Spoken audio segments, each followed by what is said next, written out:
family member that greeted everyone that came to the rotunda.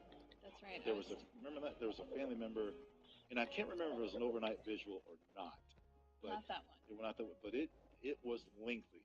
There was, I can't remember, but I recall a family member greeted everyone that entered the rotunda, and then again, just May of last year.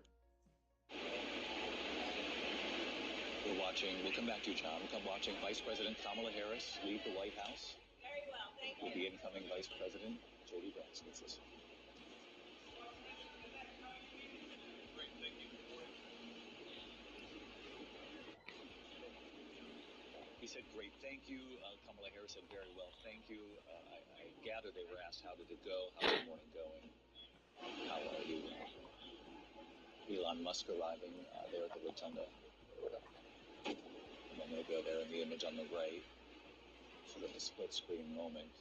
Certainly on the left, that's quite something, because it's not simply the outgoing vice president. Here was a woman who was very of her personality and the way she will manage this White House. It's almost a throwback in some ways to the Bush era, the staffer era, to be first and foremost at the service of the president.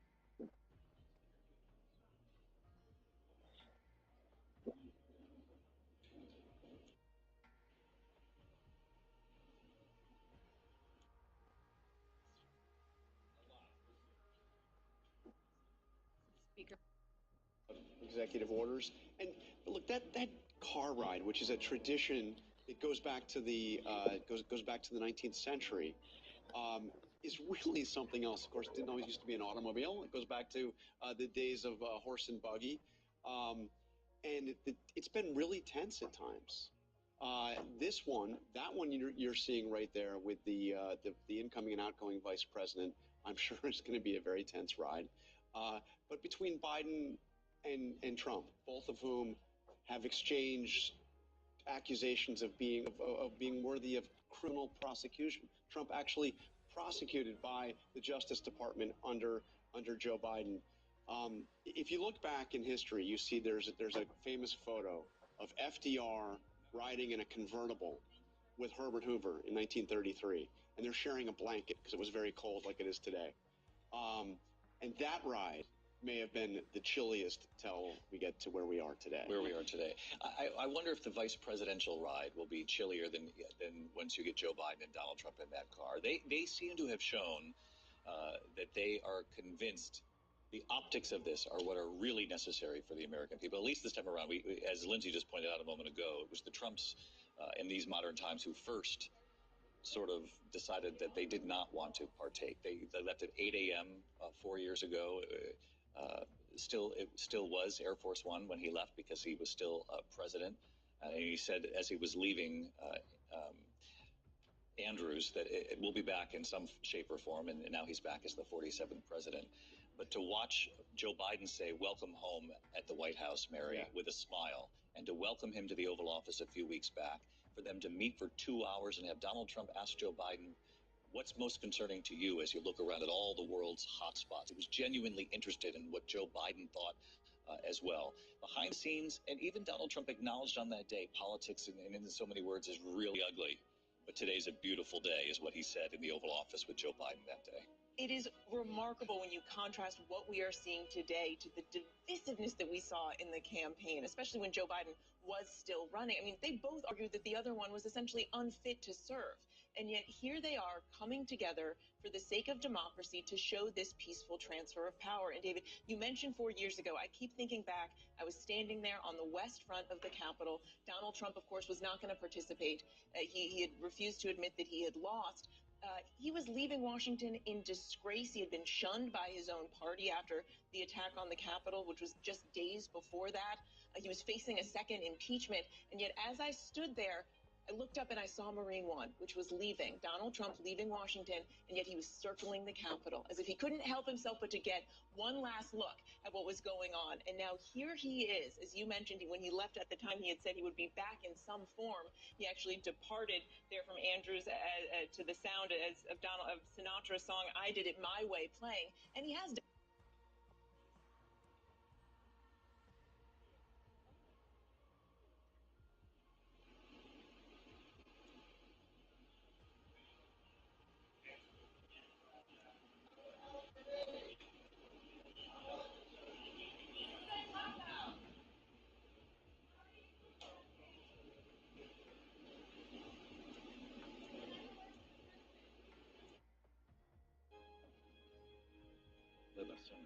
spoon.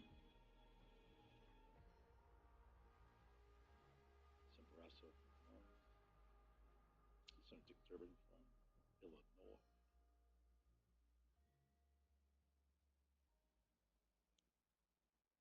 So, guys, I think we figured it out. It'll be Amy Klobuchar who can give us the inside scoop from inside that car, the readout. But there you have it, Donald Trump, Joe Biden in the motorcade as they make that trip of Pennsylvania Avenue to the Capitol. Something we did not see 4 years ago, but again, both, Martha, were convinced that this is something the country needed to see today. And it is something the country needs to see because the country is so divided. Seeing these two presidents, former president, future president, present president, is important to the nation. Look, there are people out there who voted for Donald Trump who don't particularly like Donald Trump, but they like his policies. They like what he promised. They like the changes he wanted to make. So he had their support. So going into this day, despite the history, despite what Donald Trump still believes, that he lost that election in 2020, they were able to come together and make this historic ride back in the beast, as that limousine is called, the historic beast. Donald Trump looked very happy getting inside that. Joe Biden, of course, I noticed he touched the hand of the agent before. It was probably, as we said before, saying goodbye to staff. It's the same staff over and over. They serve presidents, but they make a very, very strong bond. Mary Jordan, to be in that car. You know, not always do they have a third person. It's very interesting that Amy Klobuchar is there. The last time in 2017, Roy Blunt, senator from Missouri, was in the car, but that was because of the strain between. Then it was Obama and Trump. Now it is clearly a strained relationship. So it's very interesting that Amy is there. But Donald Trump has a high threshold for awkwardness, right? I mean, Marco Rubio, called him a con artist, and he called Rubio a lowlife, and now he's his nominee to be the Secretary of State. So we have seen over and over again that Donald Trump doesn't seem to mind the most awkward situations. Melania Trump is his third wife. His second wife is here in Washington. She's been posting pictures. Marla Maples, the mother of Tiffany. People don't even like to go to Thanksgiving dinner with kind of awkward family members. This guy can do it in front of a couple billion people that are watching around the world today. Mary, I think that's such a great point. I mean, that is why we are seeing today so many families in this country, and perhaps you have it in yours, where a Thanksgiving dinner or a family reunion or a gathering where you have a politically divided belief system, even within your own family or your own friends, that if Donald Trump and Joe Biden can get in the car and ride to the Capitol. I will say about Donald Trump, he does seem to be very well equipped at understanding political theater, understanding the game that's involved in politics and how cutthroat it can be. He alluded to that, Mary, in that Oval Office meeting when he said, boy, this can be really rough stuff. But today it's a beautiful thing. And this moment right here is also something that, quite frankly, the people who show up, who vote, who take part in democracy, even if they think differently from their neighbors, but and put out their signs, and yet they still go, they vote. They believe in the system, and they deserve to see this today. And to your point, if they can sit together in the car, albeit with Amy Klobuchar as a bit of a buffer, perhaps there is hope for everyone's divided families at the Thanksgiving table. It is remarkable. And yes, Donald Trump, no one does political stagecraft better. And even though, of course, you aren't seeing perhaps as large of crowds outside as he would have hoped, given the bitter cold out there, you certainly are still hearing many out there cheering. And he is going to find ways throughout the day to continue to have those indelible images, even though we won't see that traditional parade down Pennsylvania Avenue.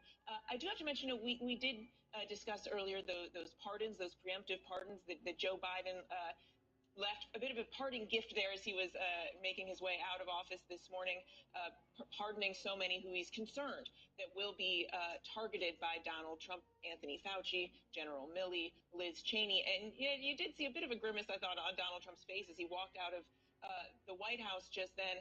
And we have seen reports that Donald Trump has now responded to another outlet about those pardons, calling them disgraceful, saying that many are guilty of major crimes. So it's clear that Donald Trump perhaps didn't particularly appreciate that last-minute move by President Biden, but Biden felt it was important to do, even though, of course, none of those officials have been convicted of any crimes, but the president wanting to proactively and preemptively protect them, given that Donald Trump has promised retribution. Really interesting as we can continue to watch this motorcade head up to the Capitol. If we could do a split screen, if that's possible, folks, in the control room, perhaps of just the emergence from the White House of Donald Trump and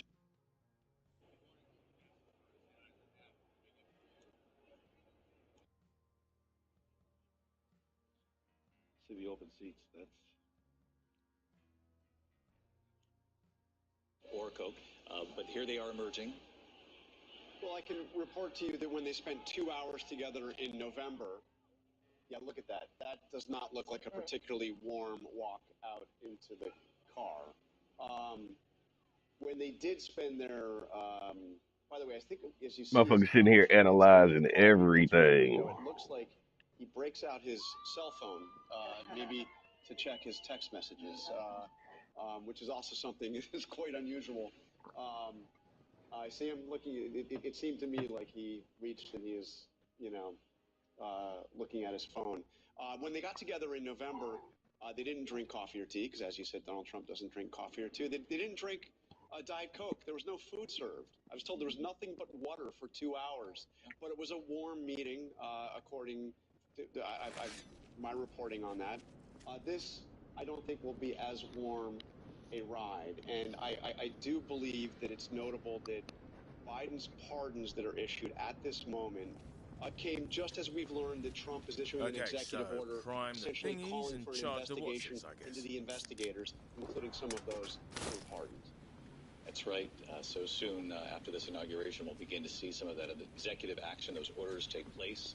We'll dive into it all. You're not going to miss a thing here as they arrive here at the Capitol. We'll fit in a quick break, and we'll be right back with our live coverage of Donald Trump's inauguration in the Capitol. Joe Biden and Donald Trump in the motorcade now, on the way together, and we'll be right back.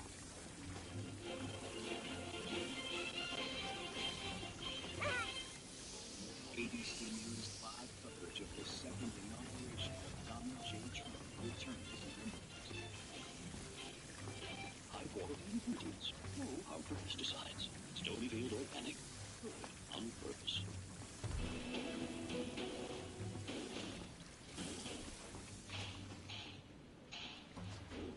You're dissipating. Oh, get the fuck out of here.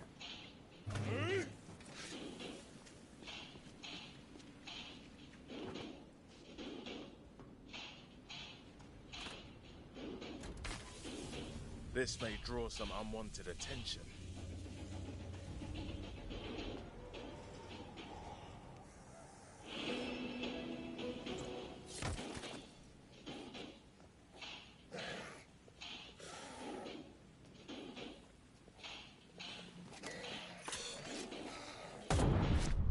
The fuck, wrong one.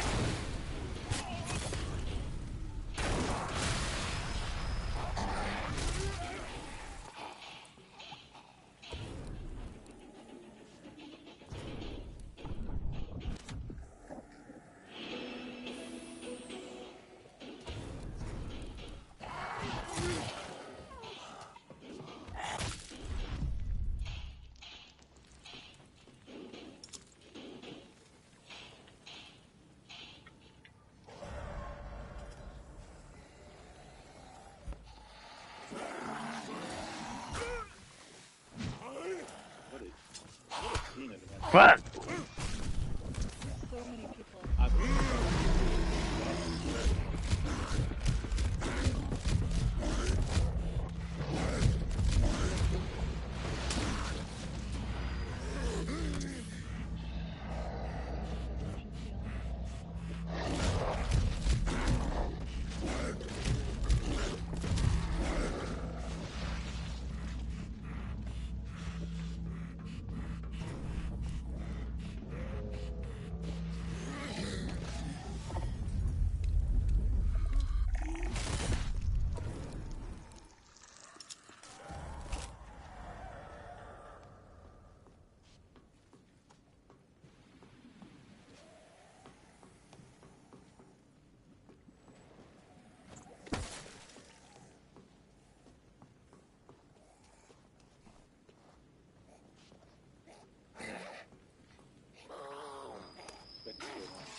On your feet.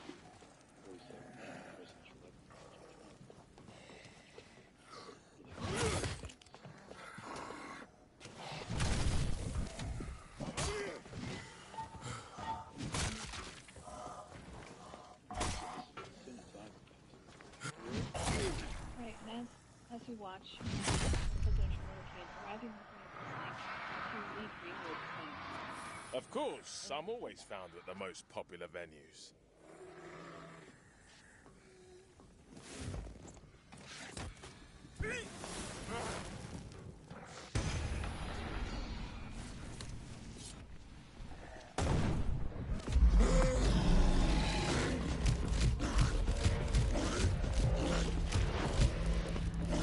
Fuck, man, damn.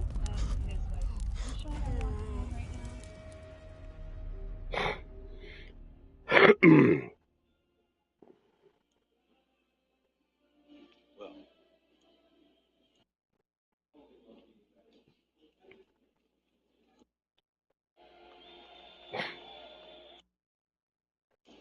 and Senator Amy Klobuchar, who, as I mentioned, is the chair of the inaugural committee, sort of leading the way in the motorcade.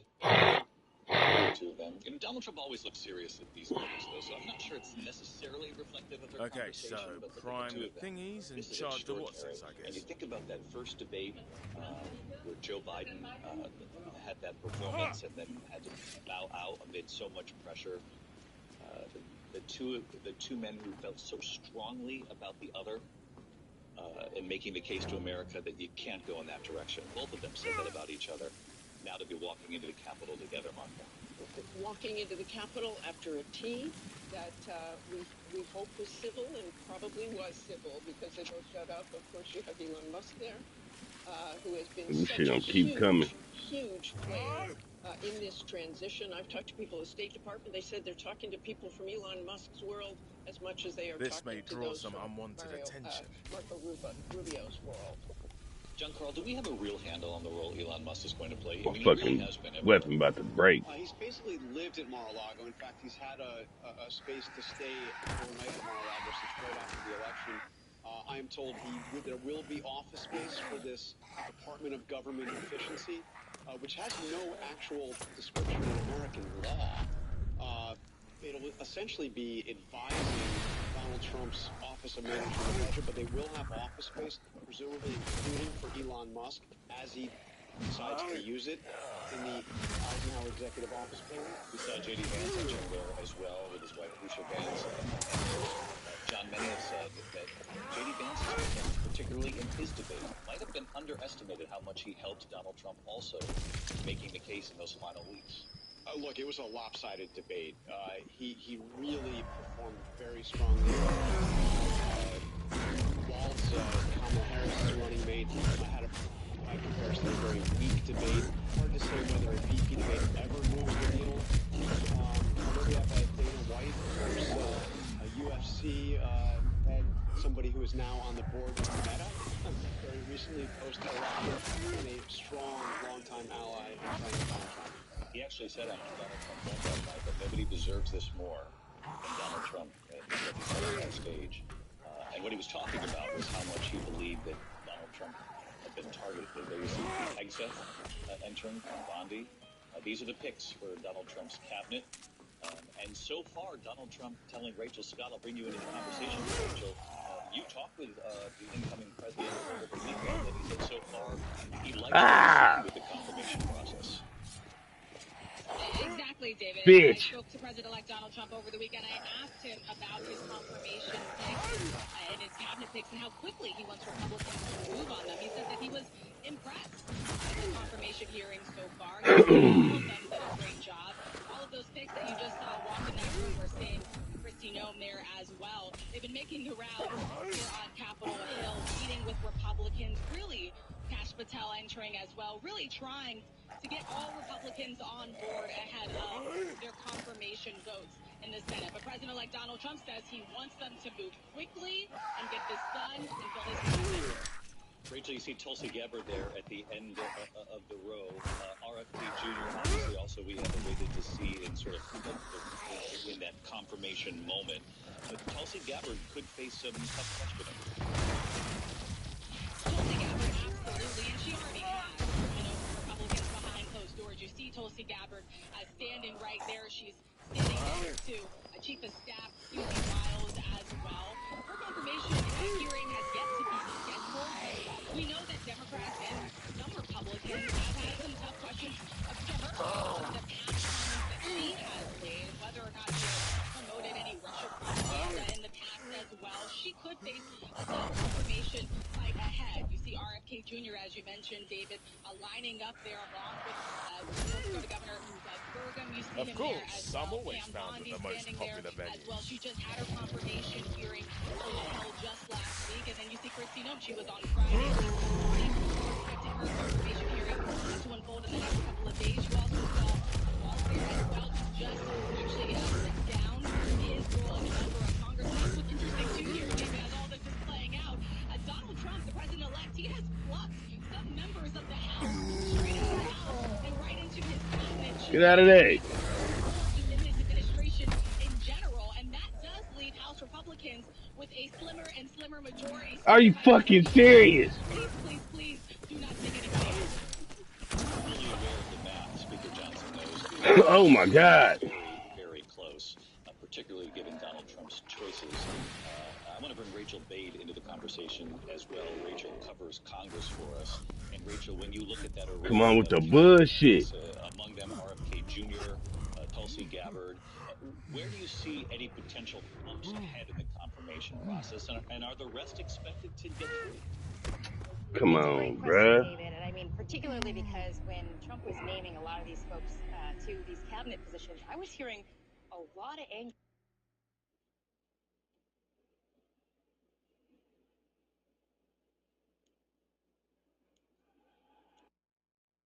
For the ceremonies. You know, they have fallen in line quite a bit, David. I mean, after Matt Gaetz, his initial pick for Ain't got Attorney no General, meds, no nothing. there was this sort of message that was sent to lawmakers up on Capitol Hill, specifically regarding Pete Hegseth, his pick for the Defense Department. A lot of Republicans didn't like him privately. They didn't want him to get this job. They didn't think he was qualified to run a massive agency like the Pentagon, that he didn't have enough experience. And yet, Donald Trump's allies, they rallied together and they made an example of these people who were expressing concerns about him. And since then, folks have gotten in line. Rachel, we're looking at this picture of former Vice President Mike Pence walking alone, and John Carl, this says it all, by himself. His wife is not with him, showing up just as he did 4 years ago. He said it was his duty, and I would gather that's his explanation as to why he's showing up today. Mike Pence is a patriot, and Mike Pence, on that day, January 6th, for the one and only time in his entire vice presidency, defied Donald Trump. Donald Trump wanted him to single-handedly overturn that election, but imagine that moment. Mike Pence's life was in danger on that day. The chance of the attackers of the Capitol saying, "Hang Mike Pence," whisked off the Senate floor. And David, you and I have gone back and looked at the video of just how close the rioters came to Mike Pence before he was taken in to down into the tunnels and to where he held up. Get this nigga on the stage, man.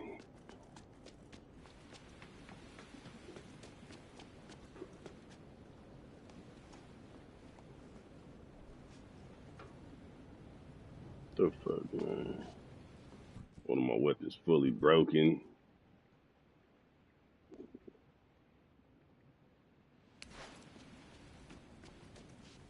Okay, so prime the thingies and charge the whatsits, I guess.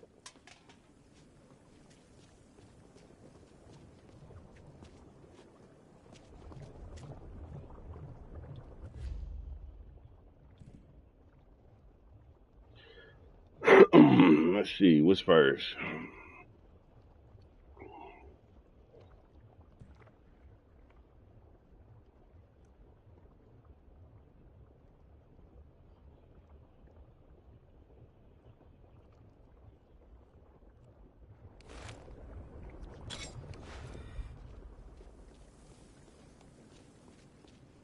this shit away from me.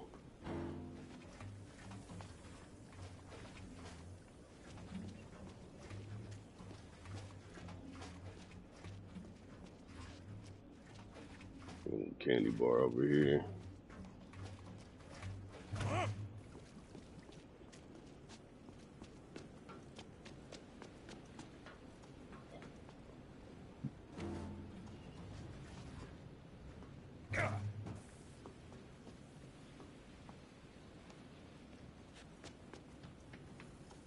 This may draw some unwanted attention.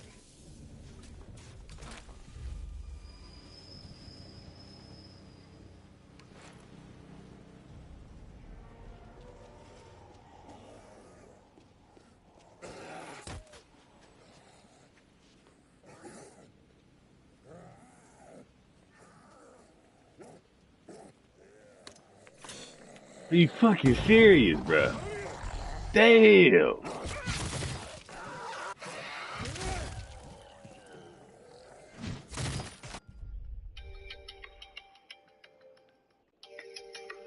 Random ass numbers. Hello?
We have luncheon that we're going to feature dining room, presence room. There's more than that. And we're going to be with you for all. Thanks. We got 2 hours just like that. Goodbye. 2 hours. Have you ever given a tour 2 hours? Yes.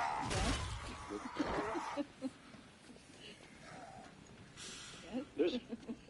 Have you, Ron? I think you have. Oh, don't get me started.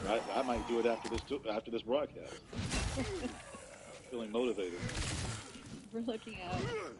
This is a great. I mean, this is a view that we. Yeah, I want none of that. On the side is the Library of Congress, biggest library in the world, and then on the other side, third rank president, the Supreme Court.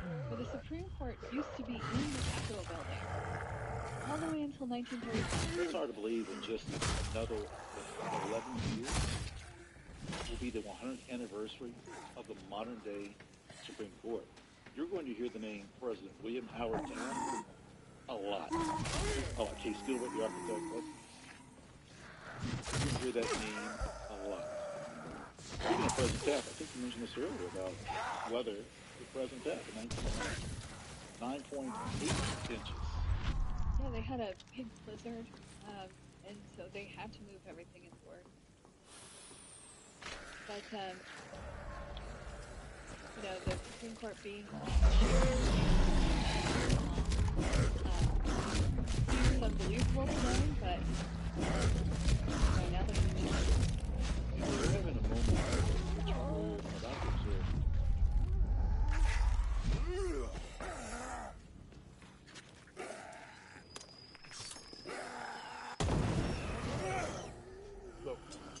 Set up for the departure. Going on to my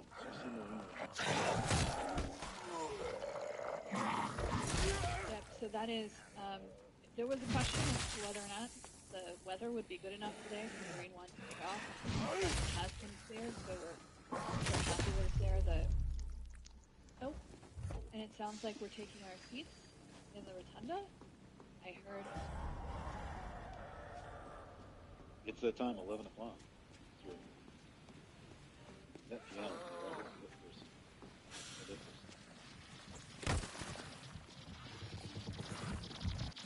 Bye bye.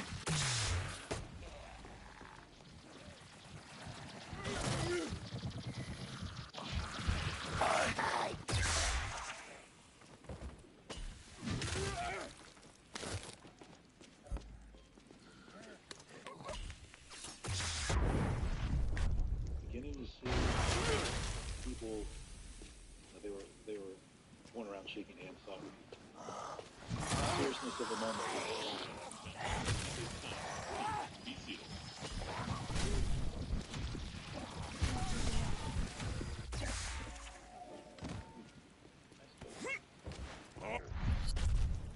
We're going to preview some of the things we're going to see. Of course, I'm always found at the most popular venues. Having a cross-border event.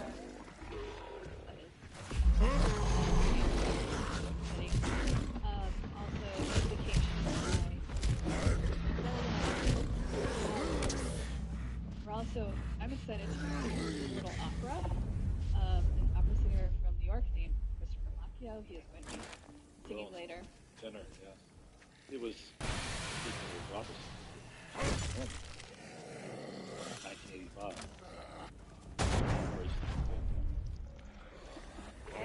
And then music star Carrie Underwood.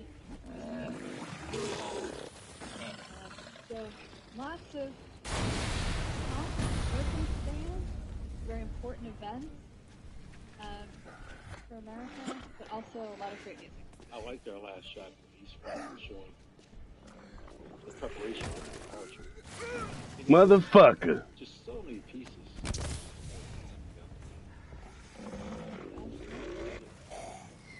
That's a ceremony. That is a formal ceremony. Vice President. President Biden.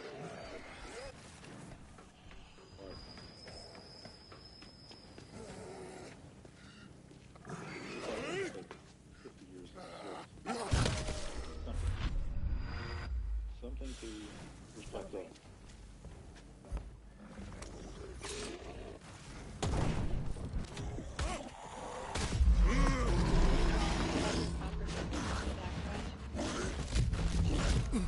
Come on, man. What the fuck?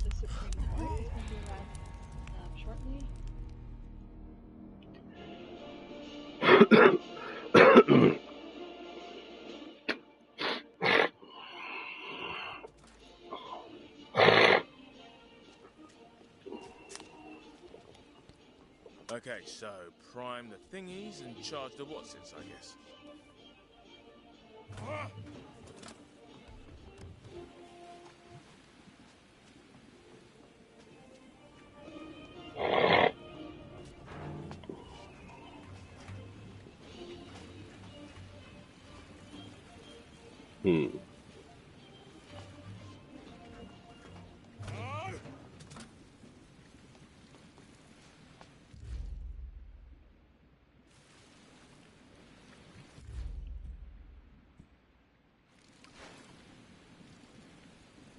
For the same score.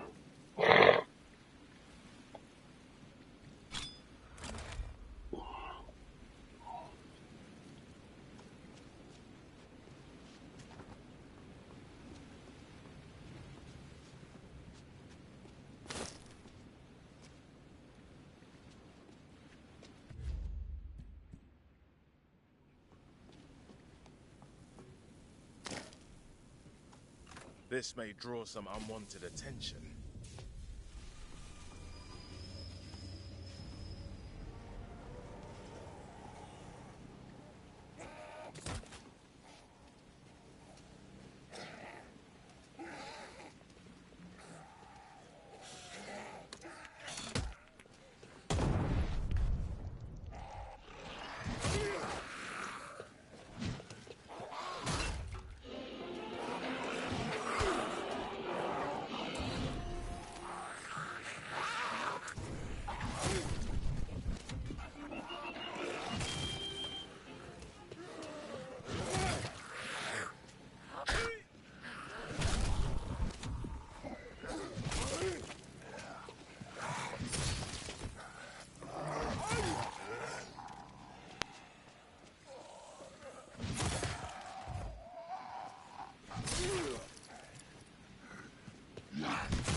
Damn it.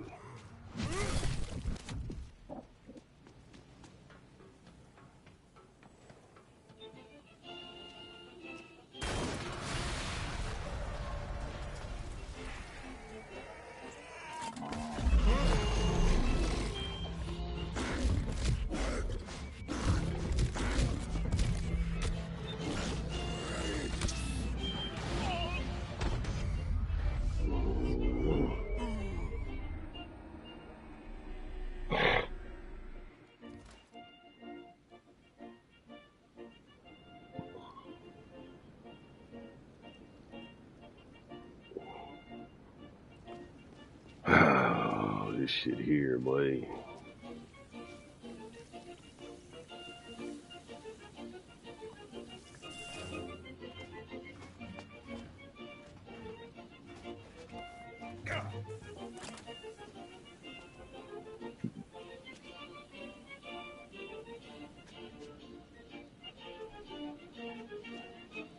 Okay, so prime the thingies and charge the whatsits, I guess.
It's got too many legs in. Ah!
Ladies and gentlemen, former Vice President, the Honorable Dan Quayle, accompanied by Mrs. Marilyn Quayle, and the Honorable Michael Penn.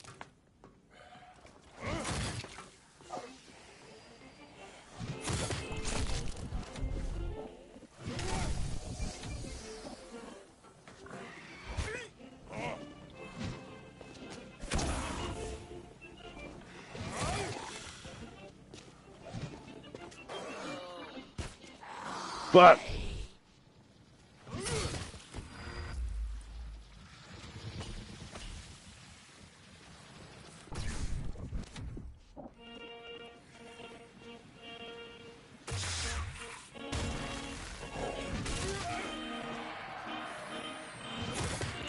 Of course, I'm always found at the most popular venues. Ladies and gentlemen, the 42nd Honorable William J. Clinton, accompanied by the Honorable Hillary Rodham.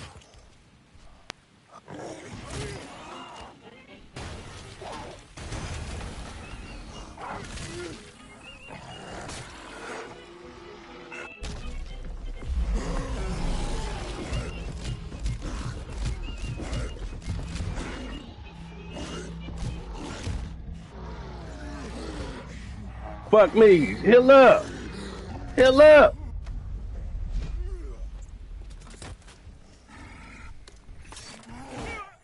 Fuck.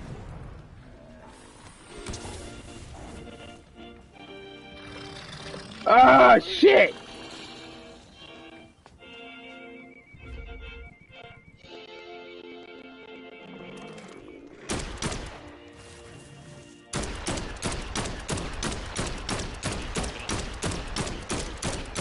United States, the Honorable George W. Bush, accompanied by Mrs. Laura Bush. Fuck.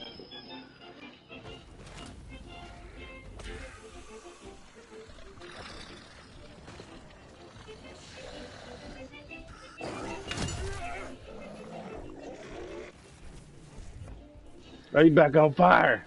I gotta walk him through the water. The fuck is you doing?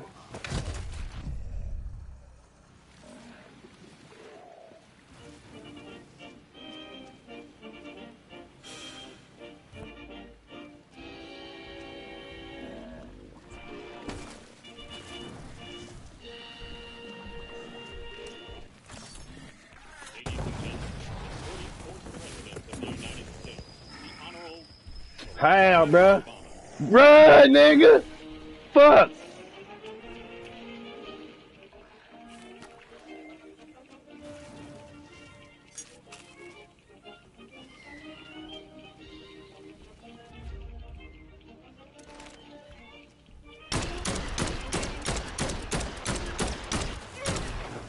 Oh my God.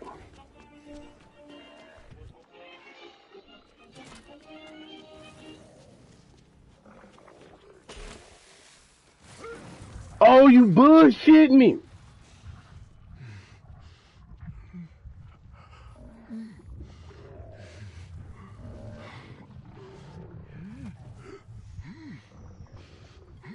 Ladies and gentlemen, the Chief Justice of the United States, the Honorable John G. Roberts, Jr., and the Associate Justices of the Supreme Court of the United States. Damn! The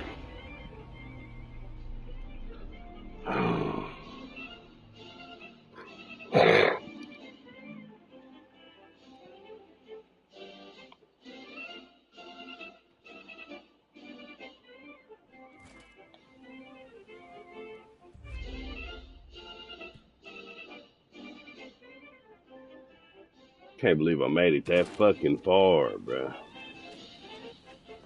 Damn.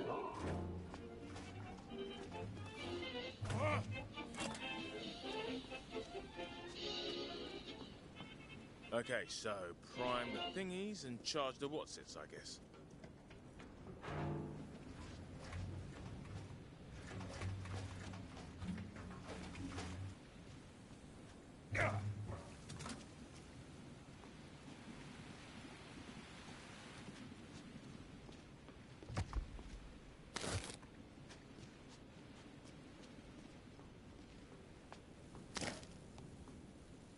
This may draw some unwanted attention.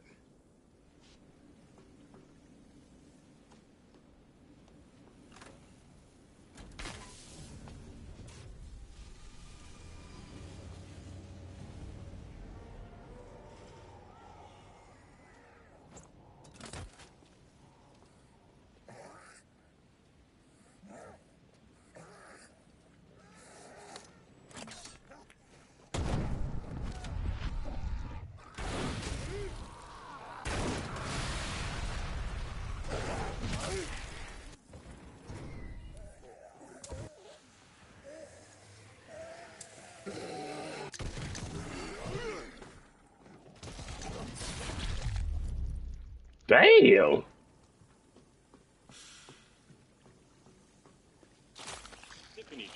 and Baron Trump.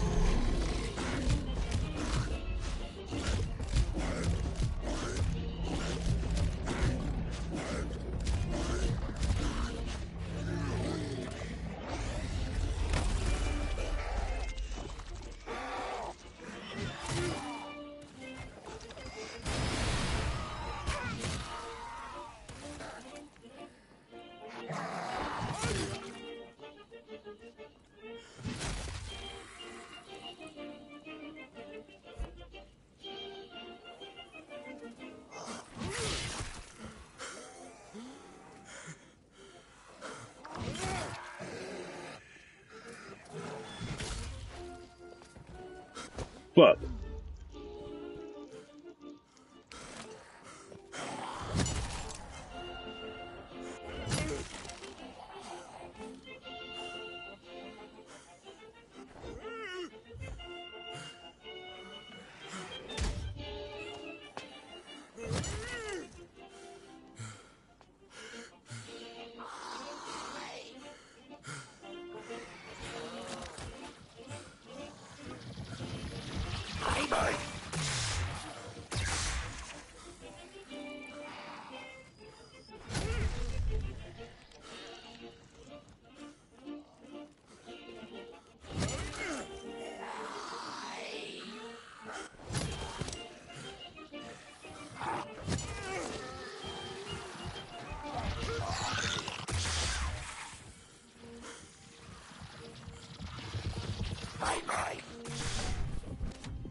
Of course, I'm always found at the most popular venues.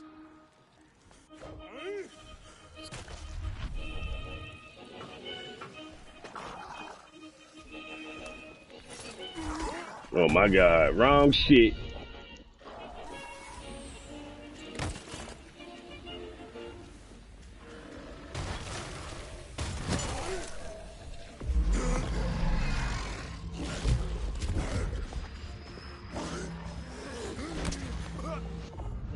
Man, bro, this shit getting ridiculous now.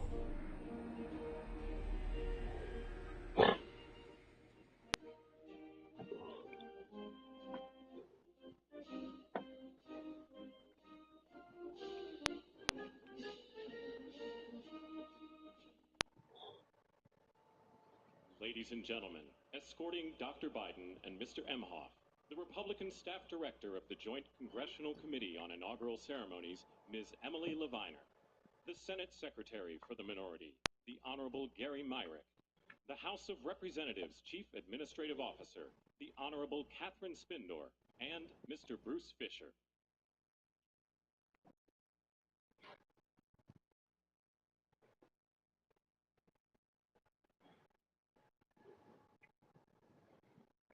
Ladies and gentlemen, Dr. Jill Biden and Mr. Douglas Emhoff.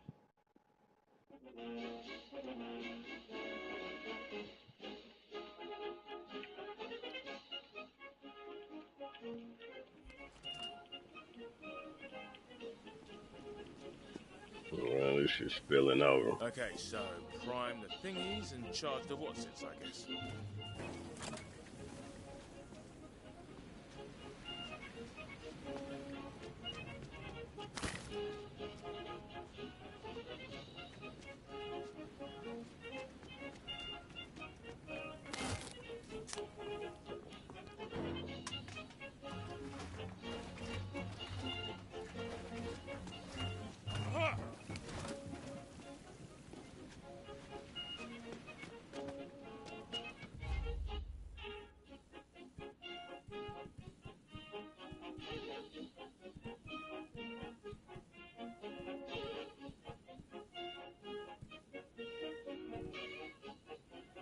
This may draw some unwanted attention.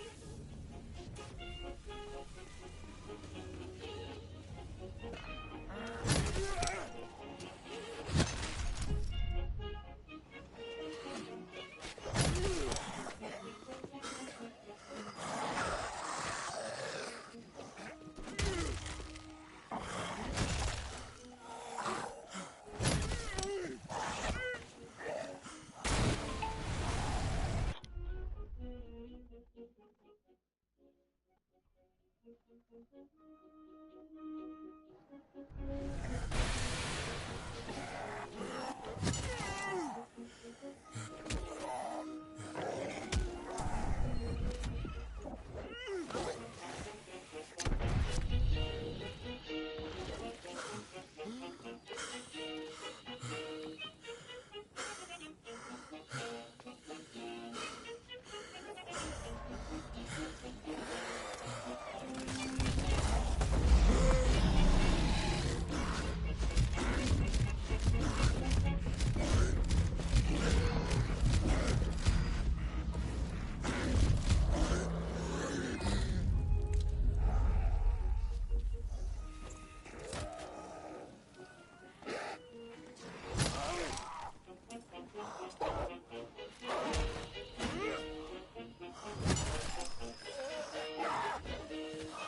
Come on now. course, I'm always found at the most popular venues.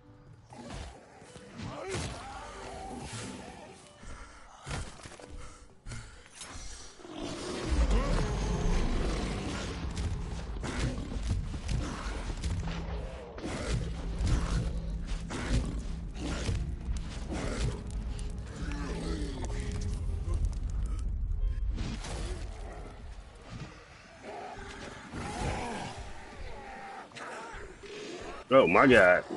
Fuck.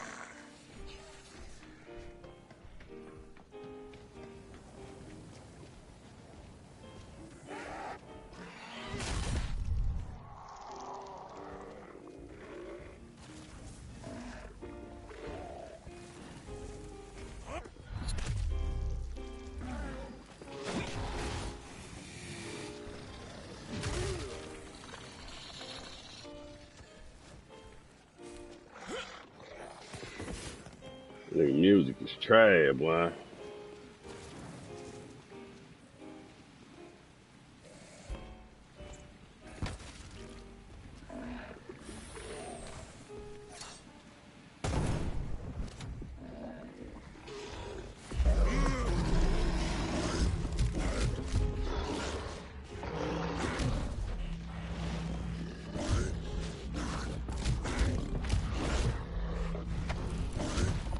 Come on, man. What the fuck, man?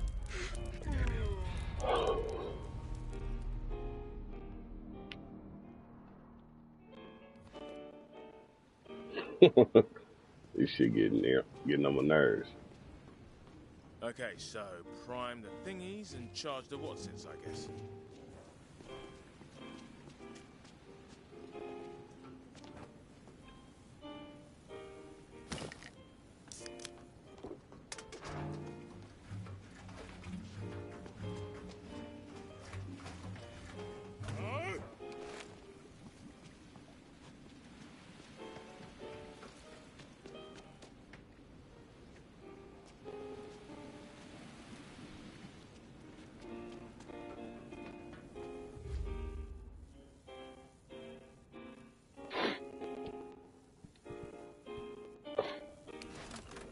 This may draw some unwanted attention.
Ladies and gentlemen, performing Oh America.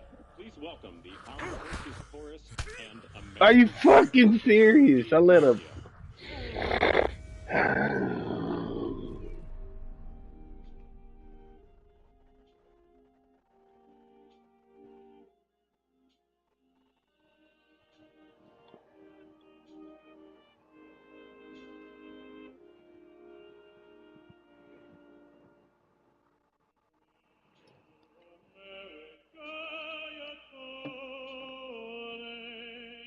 Mm-mm.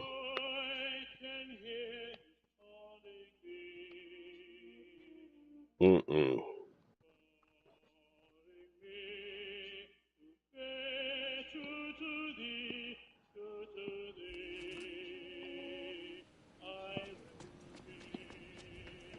Okay, so prime the thingies and charge the whatsits, I guess.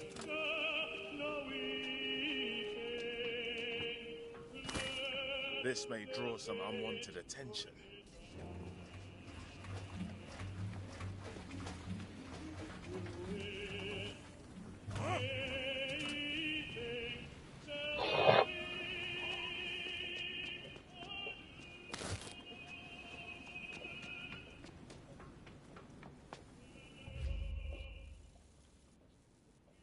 This motherfucker almost done.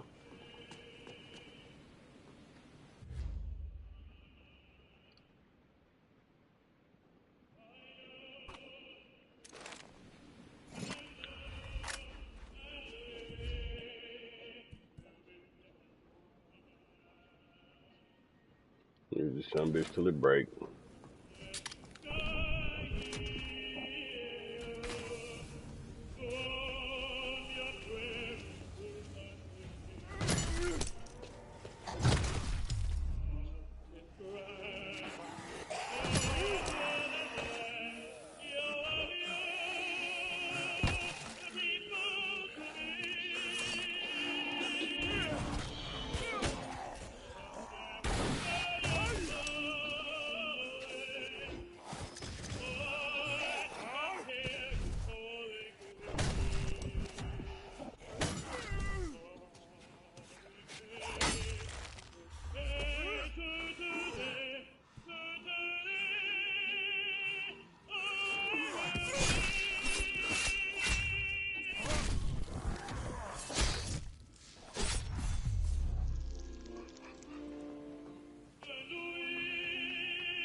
John Bessie, Mrs. Kelly Johnson, Mrs. Iris Reinshaw Schumer, and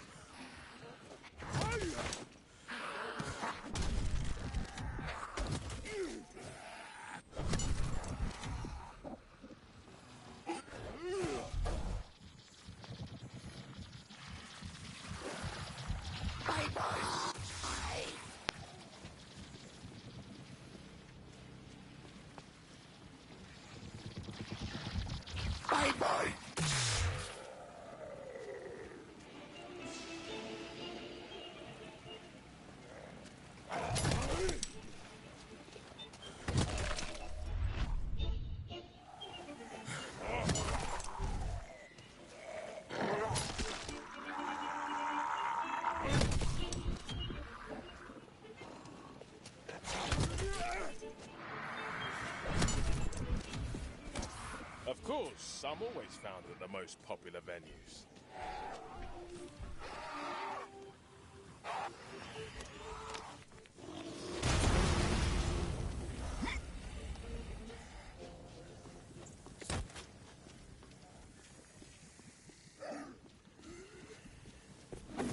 Ah!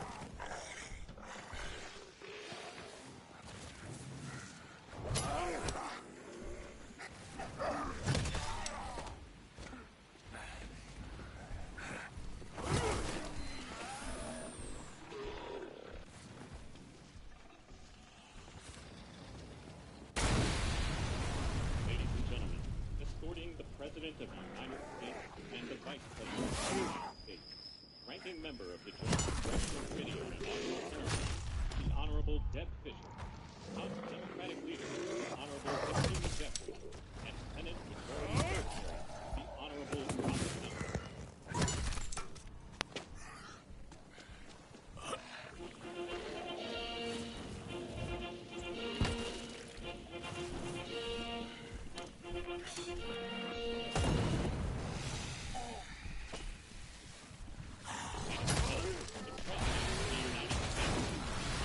Joseph R. Biden Jr. and Vice President of the United States, the Honorable Kamala Davy Harris.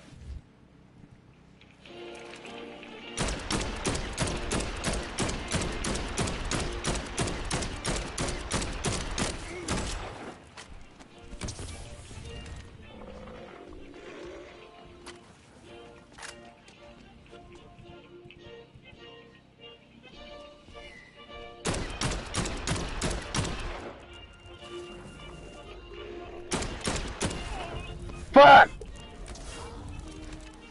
Damn!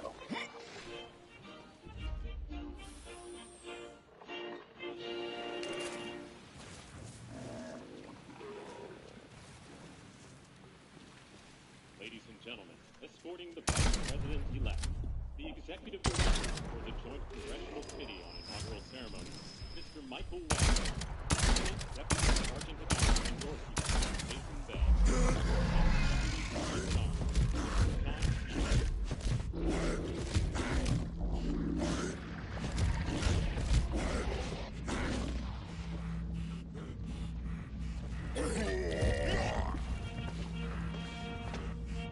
Get out of there!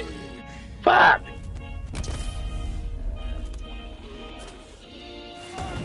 Damn! This motherfucker keep hitting me. the Vice President-elect of the United States, the Honorable J.D. Vance.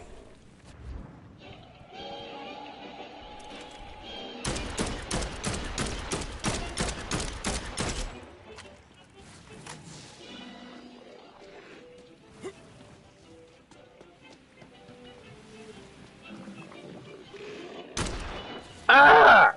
Fuck!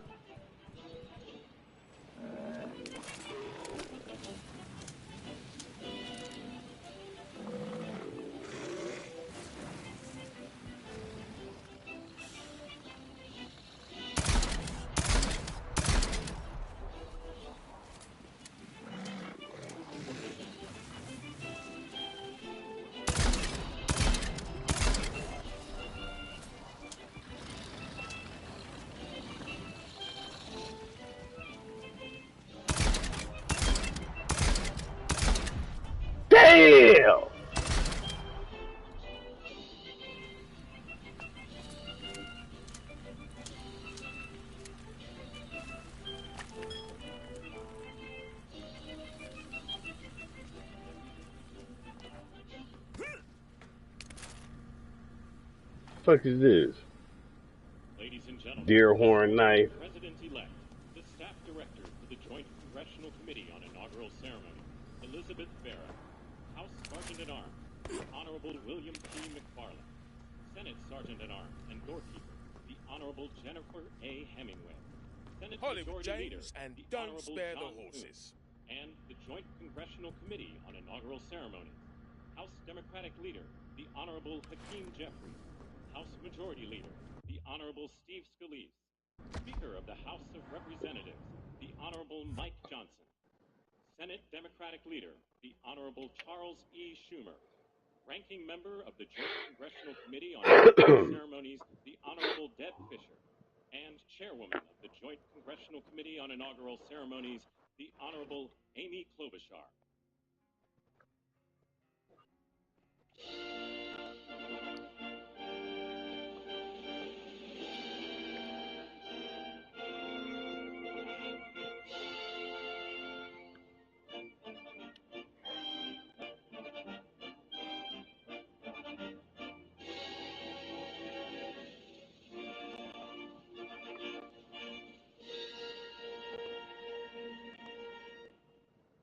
Ladies and gentlemen, the President-elect of the United States, the Honorable Donald John Trump. They just put honorable on anybody's name, huh?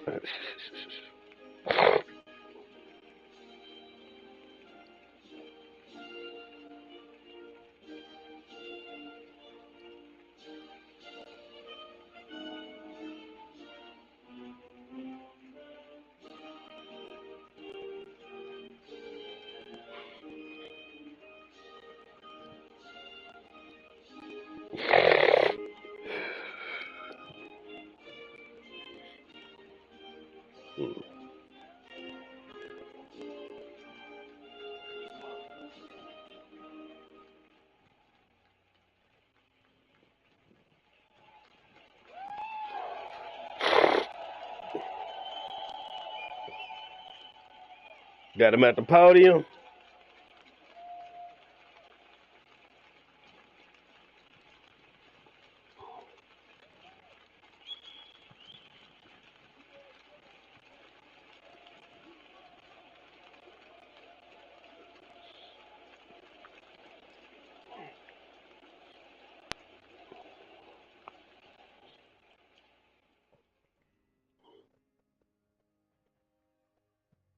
Ladies and gentlemen, please be seated.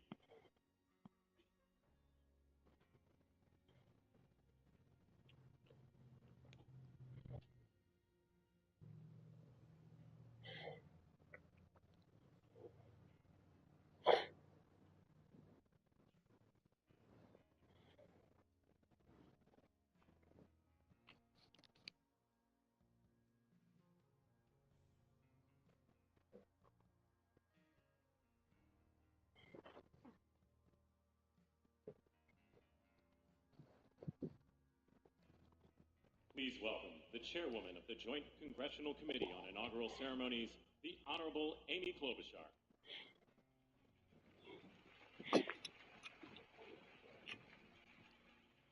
Good morning, everyone. Welcome to the 60th presidential inauguration. Today, President-elect Trump and Vice President-elect Vance will take their oaths of office, and we will witness the peaceful transfer of power at the heart of our democracy.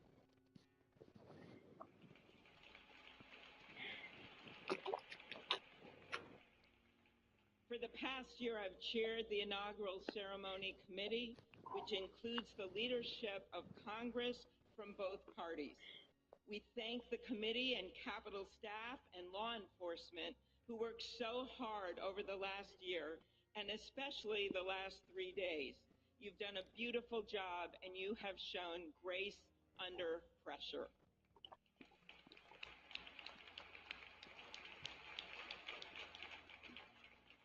Our theme this year is our enduring democracy.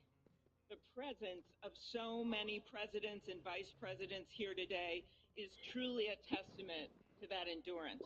We welcome President Biden and Dr. Biden. We welcome Vice President Harris and Doug Emhoff, President Obama, President Clinton and Secretary Clinton, President Bush and Laura Bush, Vice President Pence, Vice President Quayle and Marilyn Quayle. The justices of the United States Supreme Court are with us, all 9 of them I counted, and of course the Trump and Vance families. This ceremony marks what will soon be 250 years of our democracy. It is the moment when leaders elevated by the will of the people promise to be faithful to our Constitution, to cherish and defend it. It is the moment when they become, as we all should be, the guardians of our country. Through war and peace, through adversity and prosperity, we hold this inauguration every 4 years, and today it falls on Martin Luther King Day, a further reminder that we must strive to uphold the values enshrined in our Constitution, the freedoms, the liberties, and, as is inscribed on the entrance of the United States Supreme Court, equal justice under law.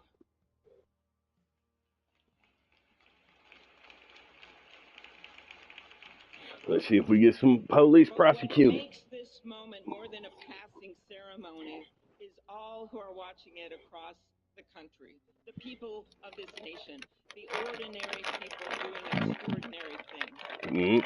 President Kennedy, who at one point worked as a senator in this building and would often walk through this very rotunda, once said, "In a democracy, every citizen, regardless of interest in politics, holds office. Every one of us is in a position of responsibility." With that responsibility of citizenship comes an obligation not to seek out malice, as President Lincoln once reminded us, but to view others with a generosity of spirit, despite our differences. With that responsibility of leadership comes an obligation to stand our ground when we must and find common ground when we can. With everything swirling around us, the hot mess of division, it is on all of us, to quote an incredible songwriter who just happened to be born in my state, to ensure that our nation's democracy is our shelter from the storm. There's a reason this ceremony takes place at the Capitol. In other countries, it might be in a presidential palace or a gilded executive office building. Here it is traditionally held at the Capitol, the People's House. It is a fitting reminder of the system of checks and balances that is the very foundation of our government, 3 equal branches of government. That is how, for nearly 250 years, the great American experiment, grounded in the rule of law, has endured. So, as we inaugurate a new president and vice president, let us remember that the power of those in this room comes from the people, the construction workers who build our country, the teachers and healthcare workers who nurture us, the troops defending our freedoms, and yes, the firefighters in Los Angeles putting themselves on the line for us.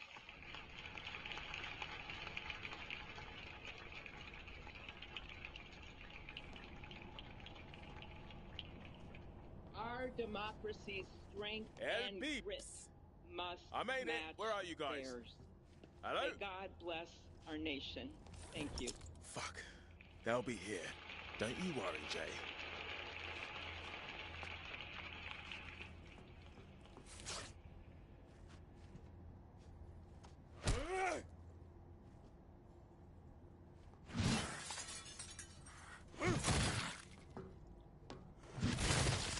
Good afternoon.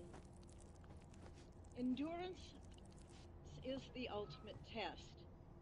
To persevere through time is the truest measure of an idea, an institution, and a nation. Our founders wrote the Constitution so that America could withstand all the twists and turns of time. They wrote it to guide us and to preserve forever our right of life, liberty, and happiness. But as much as the truths and principles enshrined in our Constitution remain the same, our democracy promises the American people the power to change, to chart their own destiny. That's the beauty. That is the importance of democracy. It allows the endurance, the permanence of a nation through change. It allows nations like our United States both to avoid the obstacles and to seize the opportunities God has placed before us, all while staying true to our founding principles. Today is our country's 60th inauguration ceremony. Like all the others before it, it is a celebration of our right to set our uniquely American course. The past several years have been trying at times for many, many Americans, and also for the nations of the free world that we humbly strive to lead. In November, Americans chose again to steer this nation towards greatness, a secure, safe, and prosperous future that our founders envisioned for all of us. And today, we celebrate not only their decision to do so, but also the simple right and wisdom of a free people to make their own choice so that their nation might endure. And now, allow me to welcome Archbishop Timothy Dolan and Reverend Franklin Graham, who will deliver our invocation. Please rise.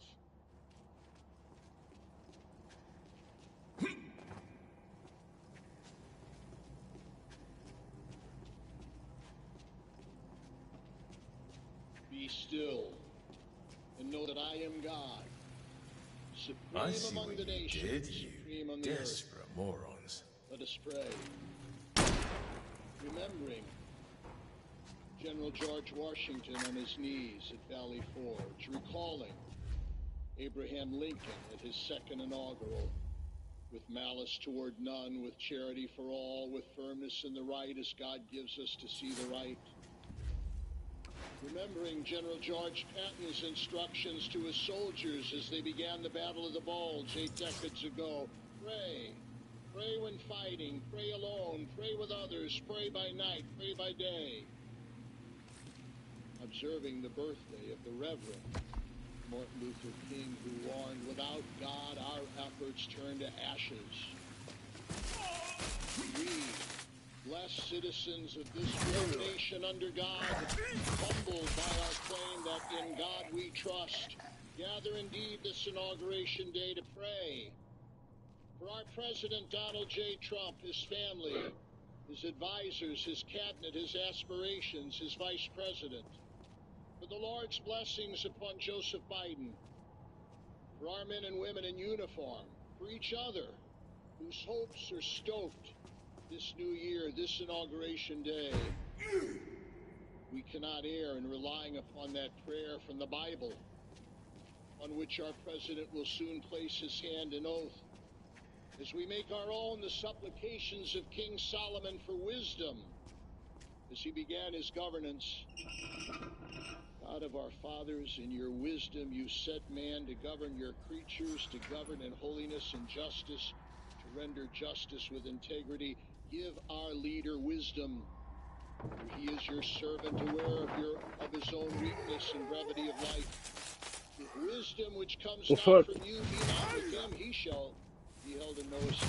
Send wisdom from heavens, that she may be with him, that he may know your designs. Oh. Please, God, bless America. Please, mend her every flaw. You are the God in whom we trust, who lives and reigns forever and ever. Amen.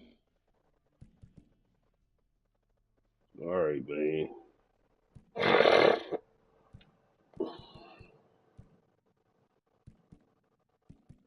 Mr. President, The last 4 years, there are times I'm sure you thought it was pretty dark. But look what God has done. We Where is praise the Him and give accent? Him glory.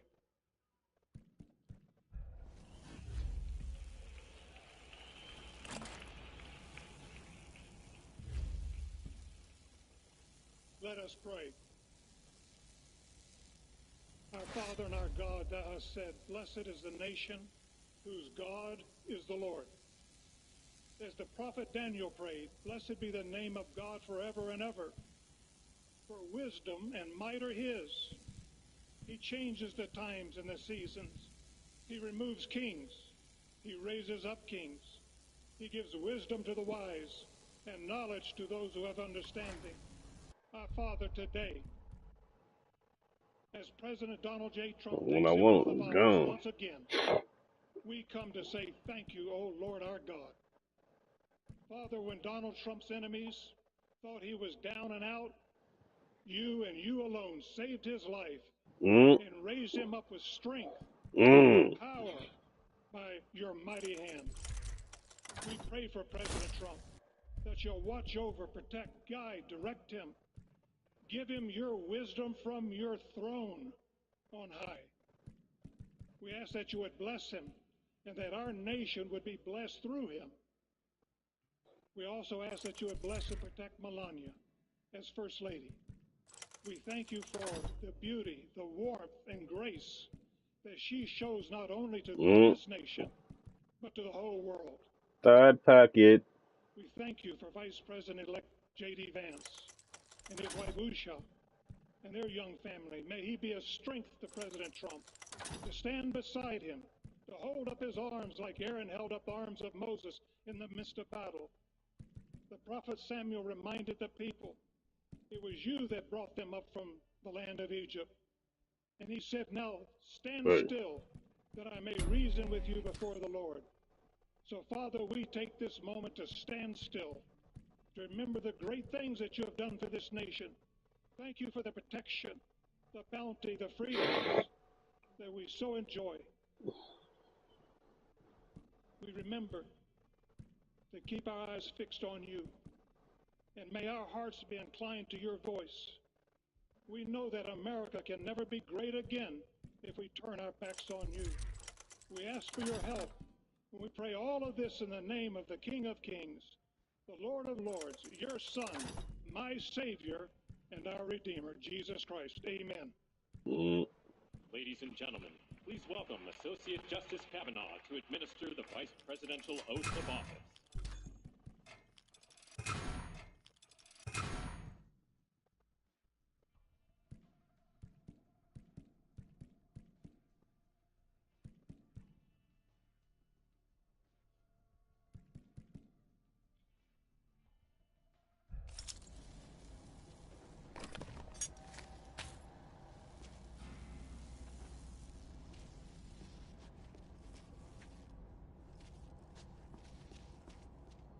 Look at that.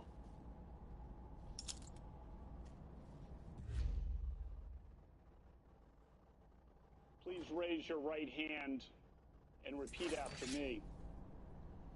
I, James David Vance, do solemnly swear.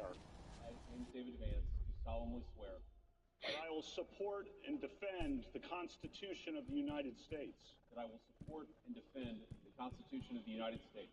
Against all enemies, foreign and domestic. Against all enemies, foreign and domestic. That I will bear true faith. That I will bear true faith. And allegiance to the same. And allegiance to the same. That I take this obligation freely. That I take this obligation freely. Without any mental reservation. Without any mental reservation. Or purpose of evasion. Or purpose of evasion. And that I will well and faithfully discharge. There we go. And that I will well and faithfully discharge the duties of the office. The duties of the office. On which I am about to enter. On which I am about to enter. So help me God. So help me God. Congratulations, Mr. Vice President.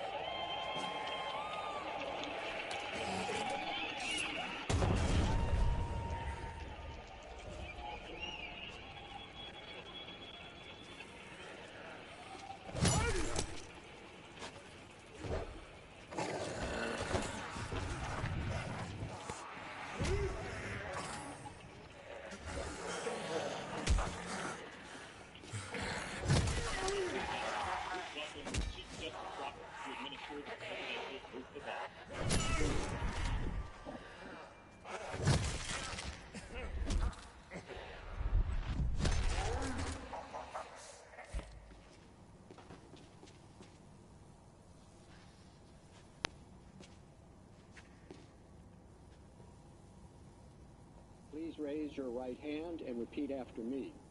I, Donald John Trump, do solemnly swear.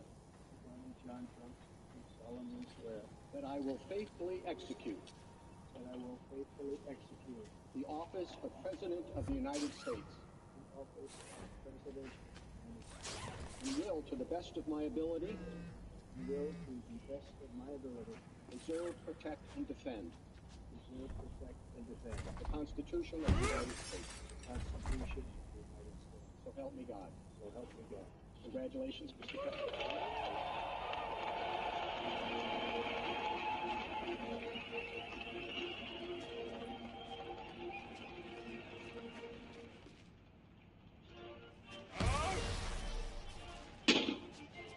Oh shit.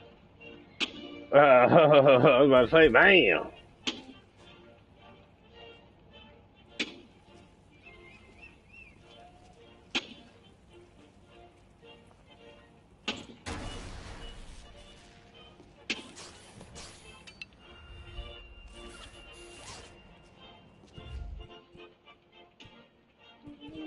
I say they shooting.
Bitch!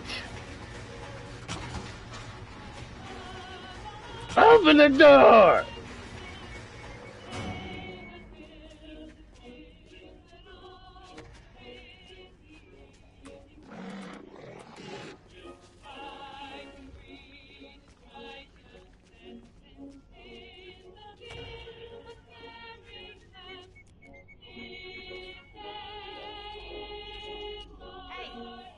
You made it.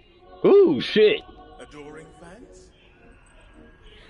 No time for a debrief. We got a mob on our tail. We just have to find this chopper. Then it's fame and chat shows forever.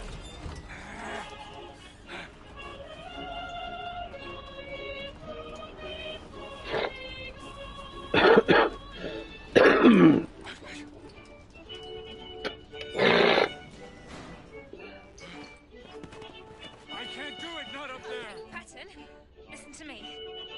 Every movie has this moment. The hero is tested in the worst way, but they always come through. I believe in you. Come on. Let's do it together. Geez. Just trying to help a brother out. Where the speech at?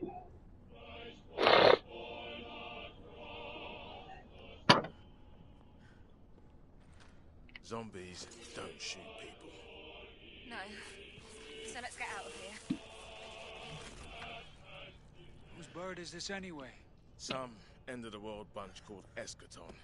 Thought they wanted to help save humanity, but all they really wanted was my blood. What? What?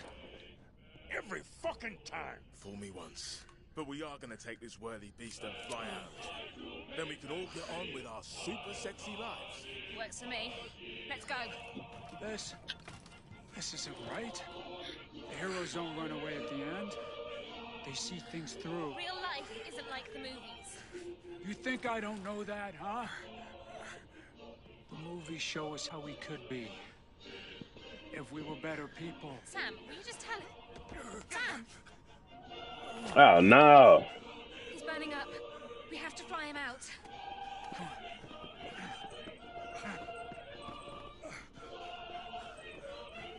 Nah, Sam.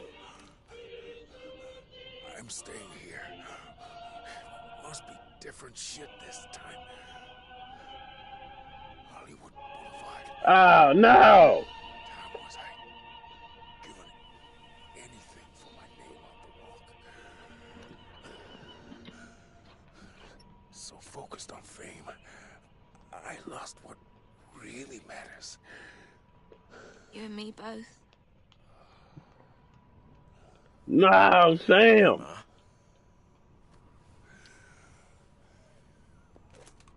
No. We both remember Michael. Same thing here. I know. No.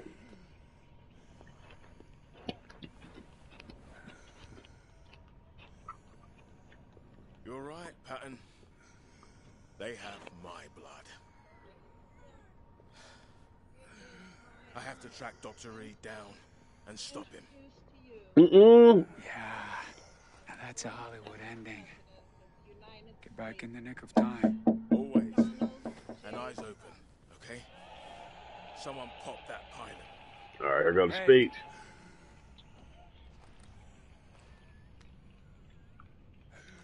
I believe in you. Faith. There's small choice in rotten apples. Right. On the trail of the perfidious Dr. Reed. Where to start?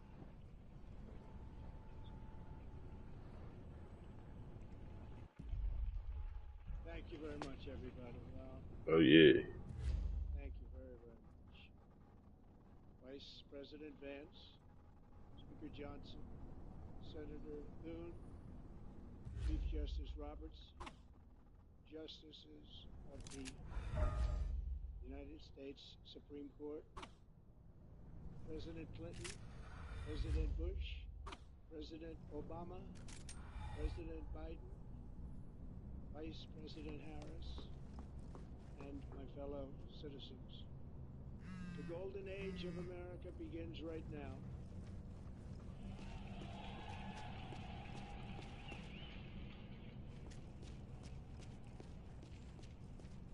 From this day forward, our country will flourish and be respected again all over the world. We will be the envy of every nation, and we will not allow ourselves to be taken advantage of any longer. During every single day of the Trump administration, I will very simply put America first. All right.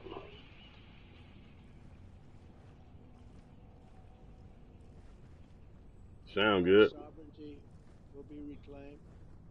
Our safety will be restored. The scales of justice will be rebalanced. The vicious, violent, and unfair weaponization of the District of Washington government will end. Well, she out here.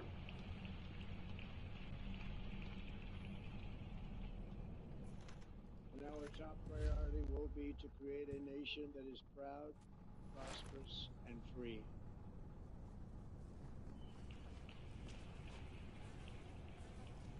America will soon be greater, stronger, and far more exceptional than ever before. I I return to the presidency confident and optimistic that we are at the start of a thrilling new era of national success. A tide of change is sweeping the country. Sunlight is pouring over the entire world, and America has the chance to seize this opportunity like never before. But first, we must be honest about the challenges we face. While they are plentiful, they will be annihilated by this great momentum that the world is now witnessing in the United States of America. As we gather today, our government confronts a crisis of trust.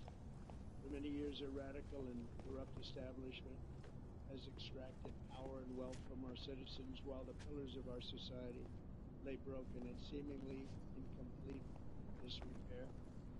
We now have a government that cannot manage even a simple crisis at home, while at the same time stumbling into a continuing catalog of catastrophic events abroad.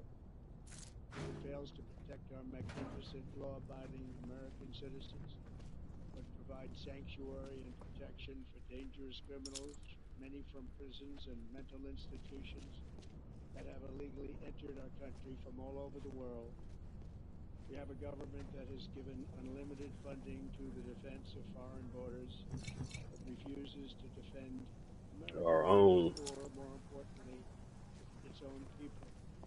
Our country can no longer deliver basic services in times of emergency, as recently shown. The wonderful people of North Carolina are treated so badly.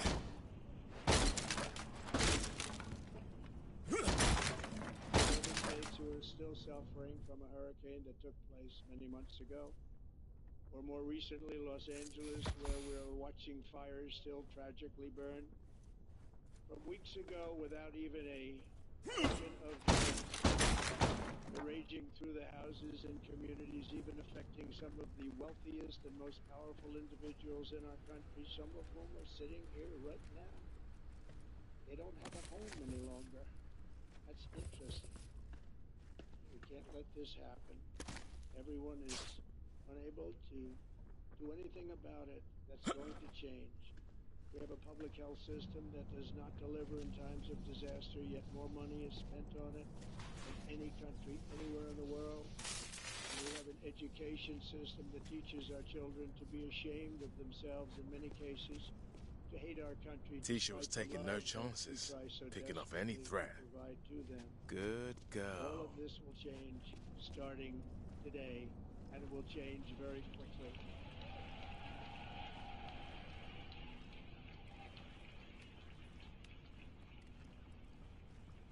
Where the hell were they headed? This makes no sense. A recent election is a mandate to completely and totally reverse a horrible Oh my God. Their wealth, mercy, and indeed their freedom. From this moment on, America's time is over. Shit.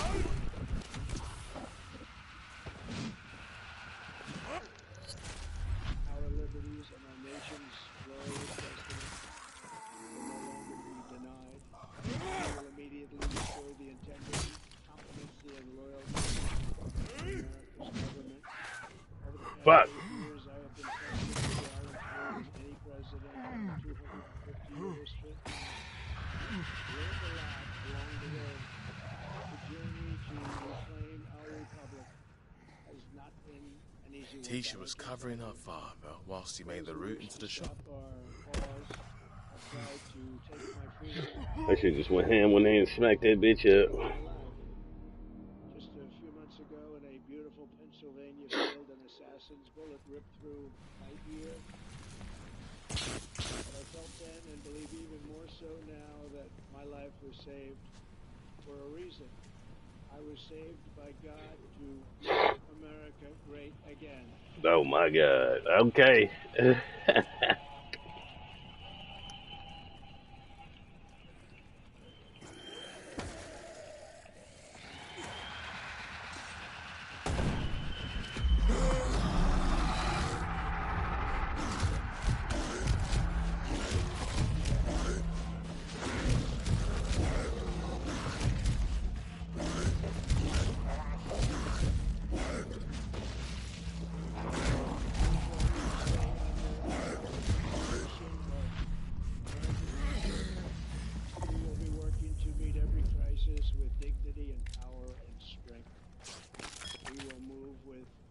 purpose and speed to bring back hope, prosperity, safety, and peace for citizens of every race, religion, color.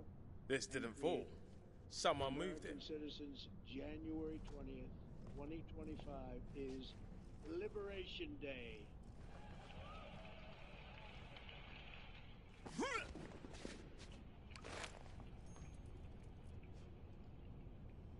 I hope that our recent presidential election will be remembered as the greatest and most consequential election in the history of our country. As our victory showed, the entire nation is rapidly unifying behind our agenda with dramatic increases in support. Lotusville and re-aging clinics. Young and old. Curiouser and curiouser. African Americans, Hispanic Americans, Asian Americans, urban, suburban, rural, and very importantly, Did Rubes come here for some Botox? All 7 swing states, and the popular vote be won by millions of people. Lovely. They clearly had a pass card. To the Black and Hispanic communities, I want to thank you for the tremendous outpouring of love and trust that you have shown me with your vote. We set records, and I will not forget it. I've heard your voices in the campaign, and I look forward to working with you in the years to come. Today is Martin Luther King Day, and his honor will be a great honor. But in his honor, we will strive together to make his dream a reality. We will make his dream come true.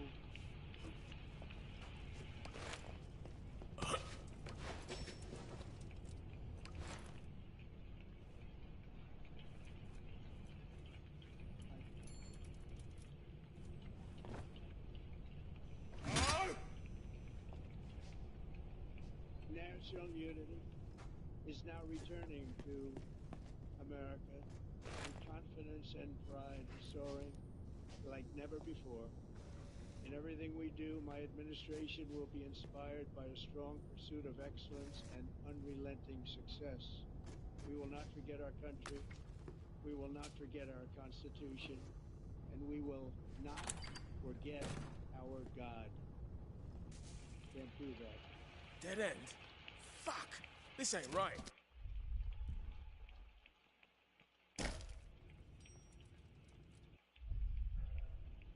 Today I will sign Not a useful. series of historic executive orders.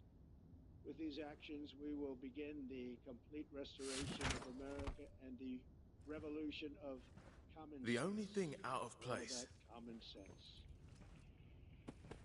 First, I will Names declare and a IDs, national emergency at our southern including border. Dr. Reuben Reed. Just admin stuff. It's me again, Constant. This has you written all over it. Howdy do, Constant. I thought you'd like to stay informed. Hello, computer. Constant. Look what I found for you.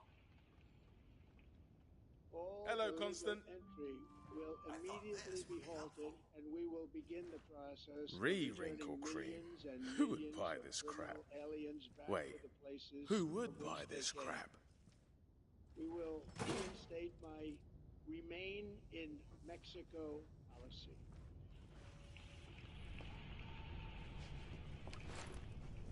I will end the practice of catch and release. And I will send troops to the southern border to repel the disastrous invasion of our country.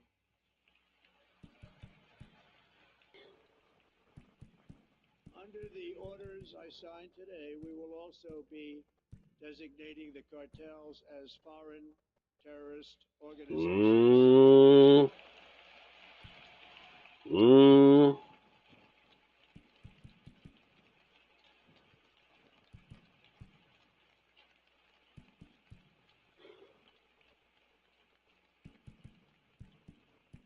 And by invoking the Alien Enemies Act of 1798, I will direct our government to use the full and immense power of federal and state law enforcement to eliminate the presence of all foreign gangs and criminal networks in devastating crime to U.S. soil, including our cities and inner cities.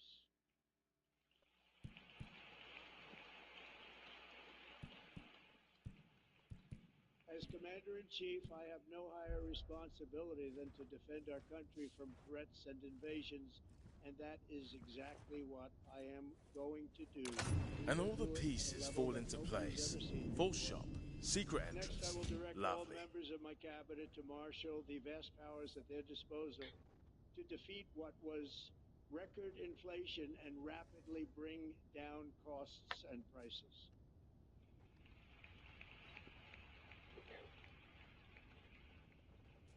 The inflation crisis was caused by massive overspending and escalating energy prices, and that is why today I will also declare a national energy emergency. We will drill, baby, drill.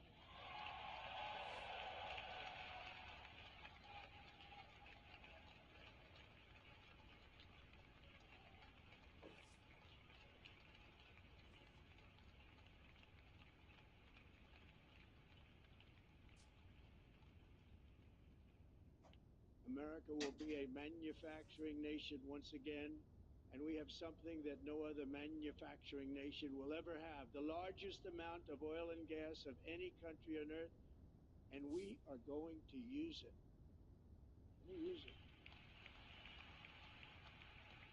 We will bring prices down, fill our strategic reserves up again, right to the top, and export American energy all over the world.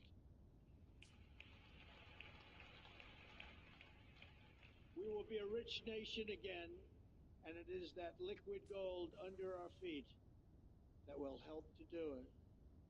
With my actions today, we will end the Green New Deal and we will revoke the electric vehicle mandate, saving our auto industry and keeping my sacred pledge to our great American auto workers.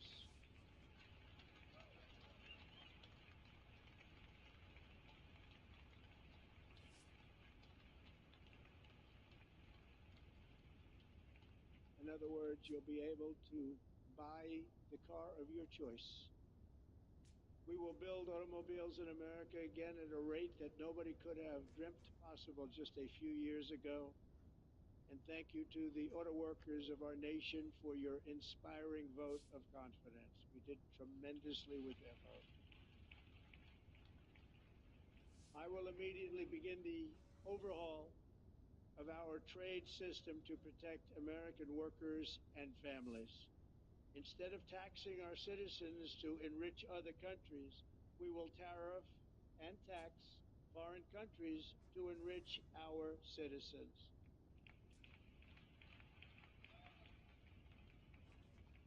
For this purpose, we are establishing the External Revenue Service to collect all tariffs, duties, and revenues. It will be massive amounts of money pouring into our treasury, coming from foreign sources.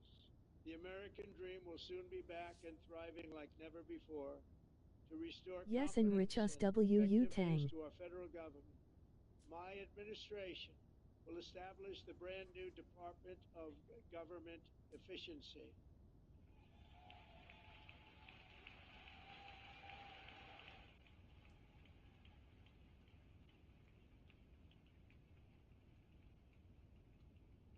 After years and years of illegal and unconstitutional federal efforts to restrict free expression, I will also sign an executive order to immediately stop all government censorship and bring back free speech to America.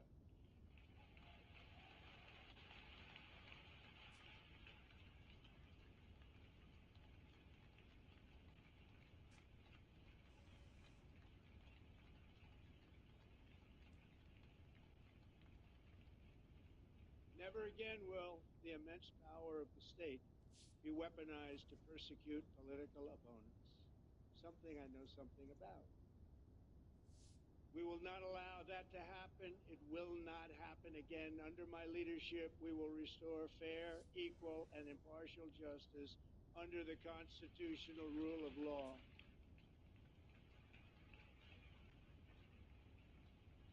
And we are going to bring law and order back to our cities.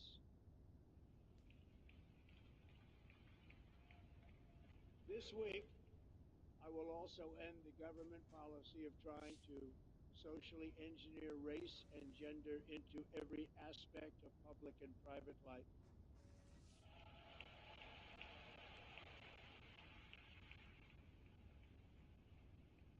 We will forge a society that is colorblind and merit-based.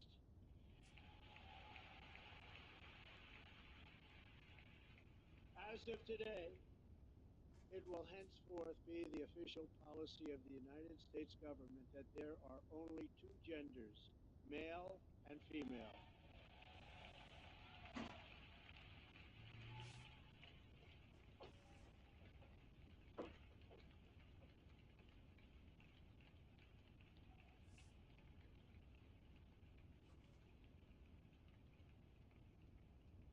This week, I will reinstate any service members who were unjustly expelled from our military for objecting to the COVID vaccine mandate. There we go. Final stretch. Back pay. Showing the error of his ways and home for tea. Oh my. What about healthcare workers, bruh? And I will sign an order to stop our warriors from being subjected to radical political theories and social experiments while on duty. It's going to end immediately. Our armed forces will be free to focus on their sole mission, defeating America's enemies.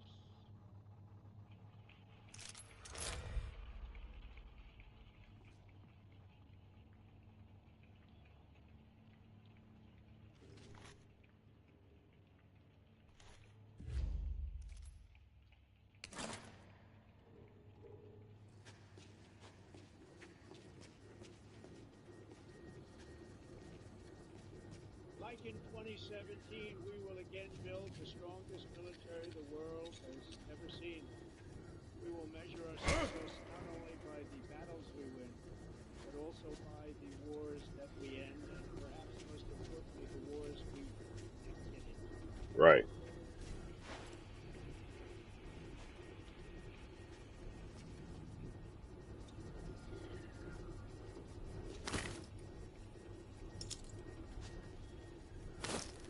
Oh my God, it's about to go down. My proudest legacy will be that of a peacemaker and unifier. That's what I want to be. I'm pleased to say that as of yesterday, Ruby, Doctor, whatever the fuck. Wait! You don't understand! Oh, fucking zombie! What are you then? Yeah, Roots. Tell us. What am I? You killed a whole city. Dad? What did you do? What did you do? I killed millions to save billions. Tell me why? Why the actual fuck? Because you were so rare. Only 1 in a million becomes a Newman, an autophage hybrid. I couldn't complete the cure without you. The cure's worse than the disease. No. No. The autophage isn't an illness. All right. 25 years ago, I found a clock hidden in our DNA, counting down to the day of our extinction. When the clock hits 0, the autophage will erupt in every man, woman, and child on Earth. He was a natural businessman and gave Teddy Roosevelt the money for many of the great things he did, including the Panama Canal, which has foolishly been given to the country of Panama after the United States. The United States, I mean, think of this, spent more money than ever spent on a project before and lost 38,000 lives in the building of the Panama Canal. We have been treated very badly from this foolish gift that should have never been made, and Panama's promise to us has been broken. The purpose of our deal and the spirit of our treaty has been totally violated. American ships are being severely overcharged and not treated fairly in any way, shape, or form, and that includes the United States Navy. And above all, China is operating the Panama Canal, and we didn't give it to China, we gave it to Panama, and we're taking it back.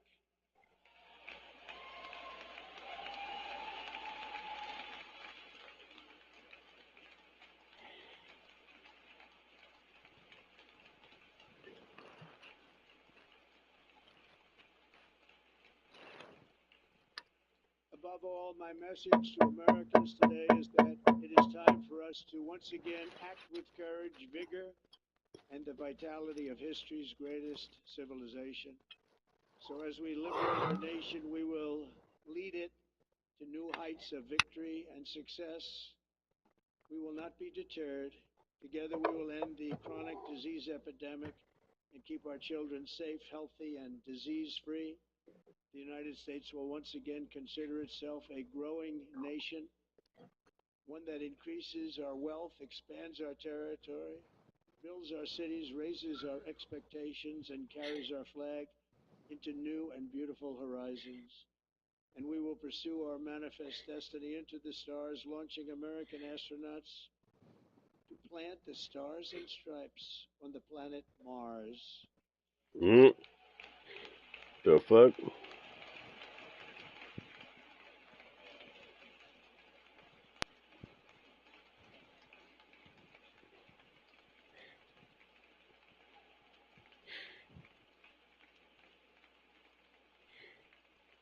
Ambition.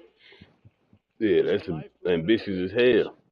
And right now our nation is more ambitious than any other. There's no nation like our nation. Americans are explorers, builders, innovators, entrepreneurs, and pioneers. The spirit of the frontier is written into our hearts. The call of the next great adventure resounds from within our souls. Our American ancestors turned a small group of colonies on the edge of a vast continent into a mighty republic of the most extraordinary citizens on earth. I had to stop it. Comes close. It's in everybody? Americans pushed thousands of miles through a rugged land.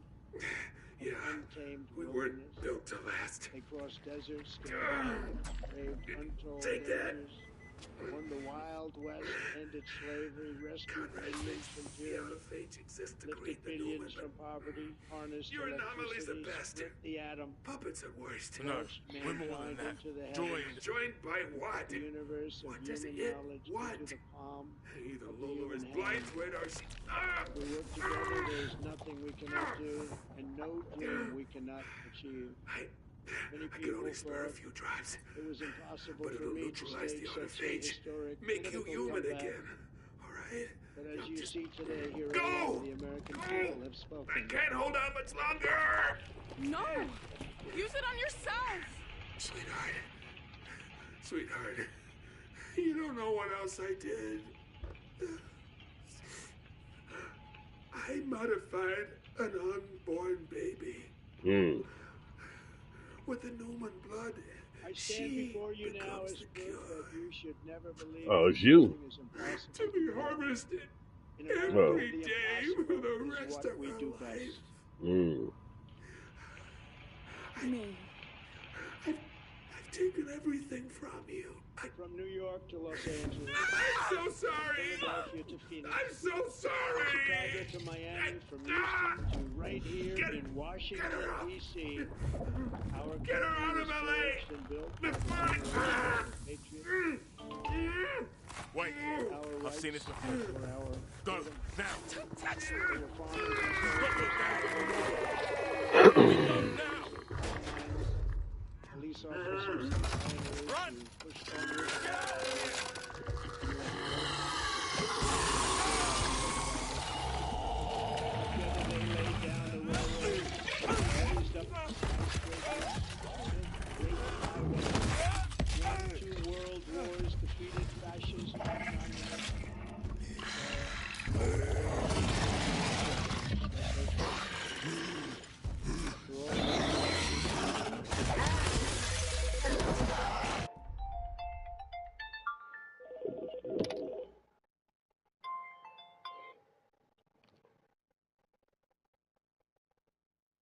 Hello. Nah, shit. What's up? Ah, yeah. Happy New Year. Mm-hmm.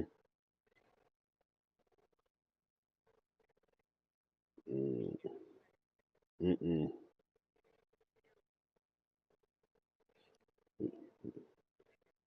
Well, scrape you up. I was about to say, scrape you up some change and come holler at me. Well, shit. What you was about to say? You about to use that as an excuse to see me? Yeah. Check. Go ahead and let me know when you ready. I ain't doing shit today. All right. All right.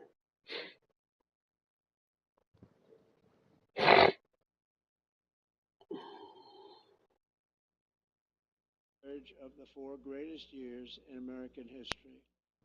With your help, we will restore America. We will rebuild the nation that we love and we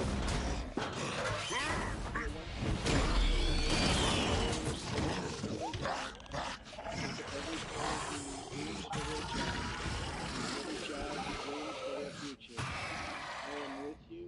I will fight So, for you. it comes to this. Win for you. We're going to win like never before.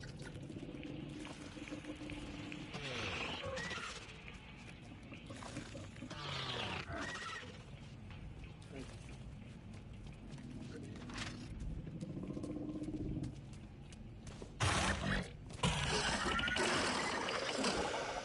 In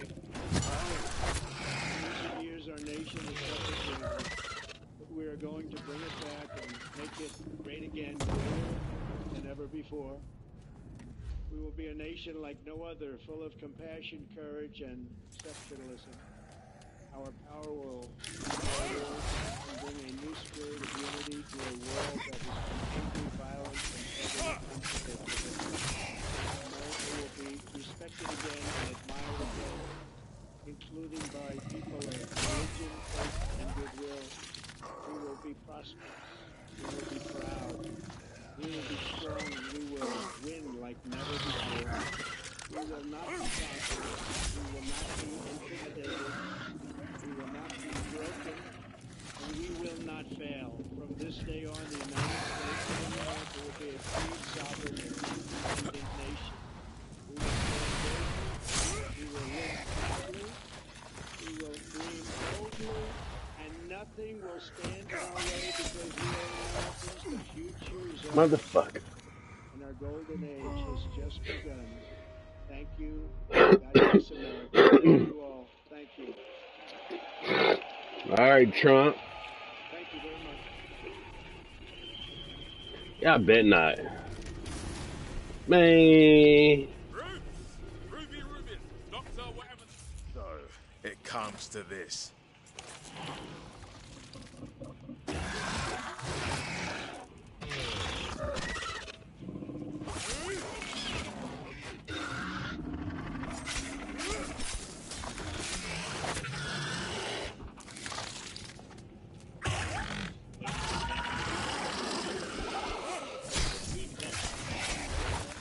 Fuck.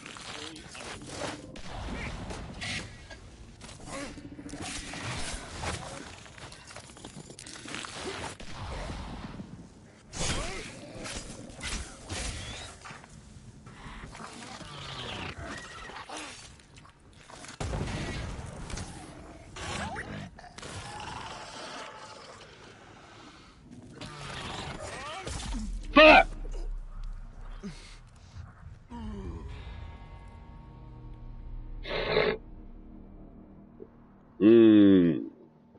Oh boy, back in there.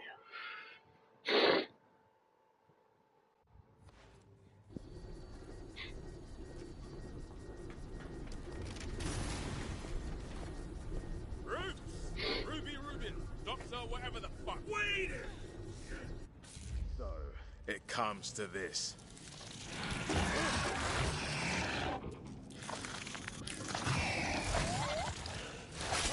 Damn!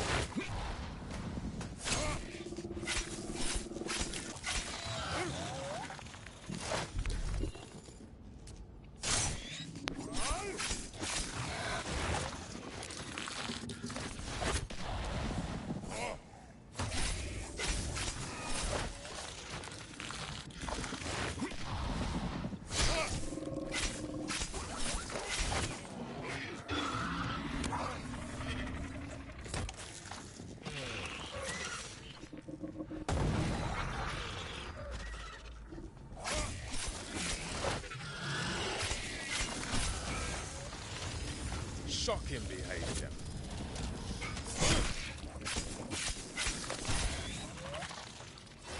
What the fuck is that?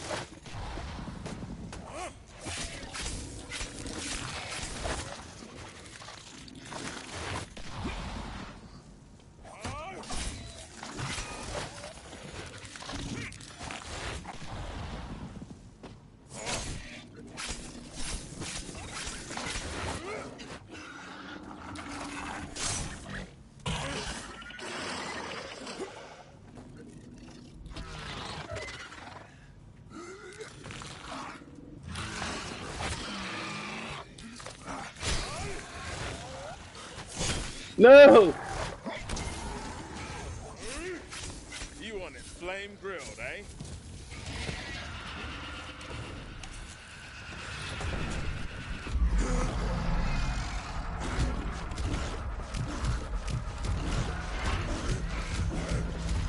Evil is sweet in the beginning, but bitter in the end.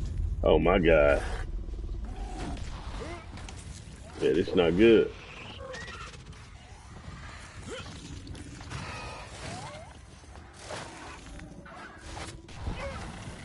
Fuck!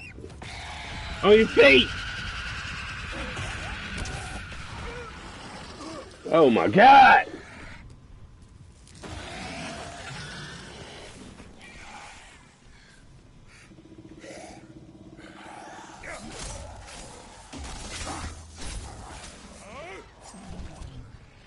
The fuck y'all expect me to do here, man? Fuck that shotgun at. No.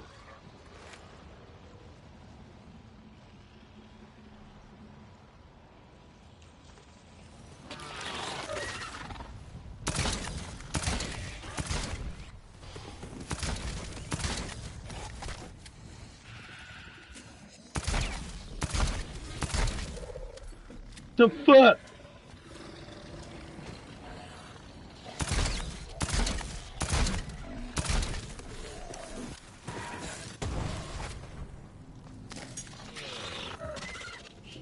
Fuck!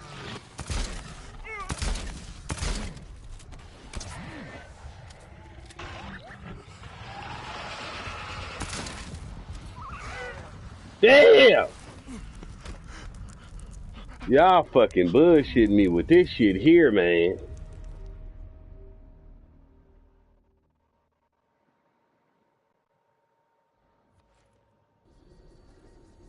Oh my god. Alright, I made it this far. Fuck it. I got shit to do.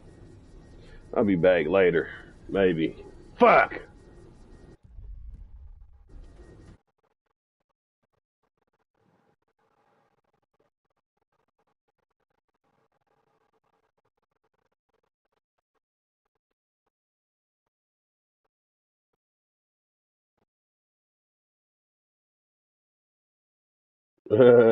This nigga stupid. Yes, in the rich shit. Fuck! How they expect me to beat this shit?